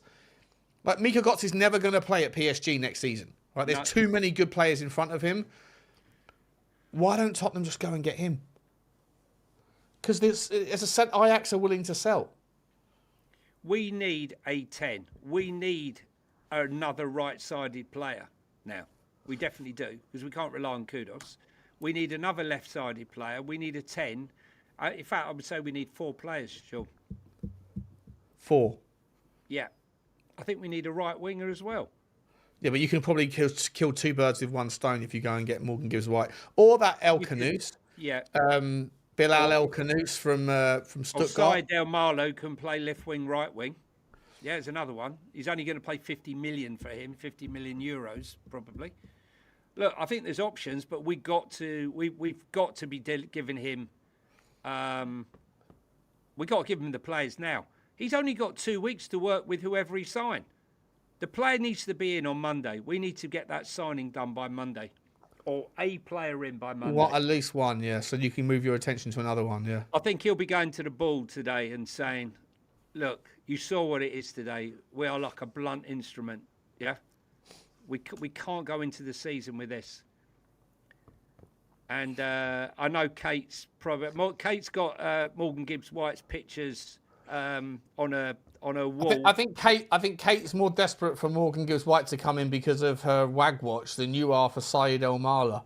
Yeah, definitely. At least I don't make my missus wear a Syed El Mala mask like she makes Jimbo wear a Morgan Gibbs-White mask when he goes to bed. She's doing the who's that geezer? Morgan, make us another coffee. Jimbo with Jason Cundy with the Ange Postecoglou mask.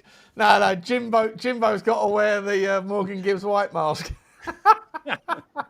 a fucking stocking. Printed stocking over your face. Jimbo, how do you feel? You know? All in good jest, Jimbo. Love you really, man. Yeah, of course. I think there's some sort of half-truths in there.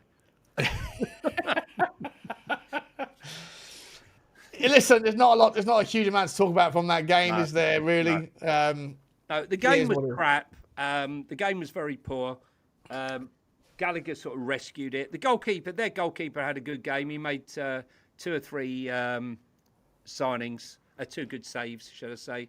But I think it's clear to see that unless Spurs make at least 2 signings very, very quickly next week, because I'd like to see one of them at least get some minutes at Hoffenheim next Saturday, and we really need to get them in.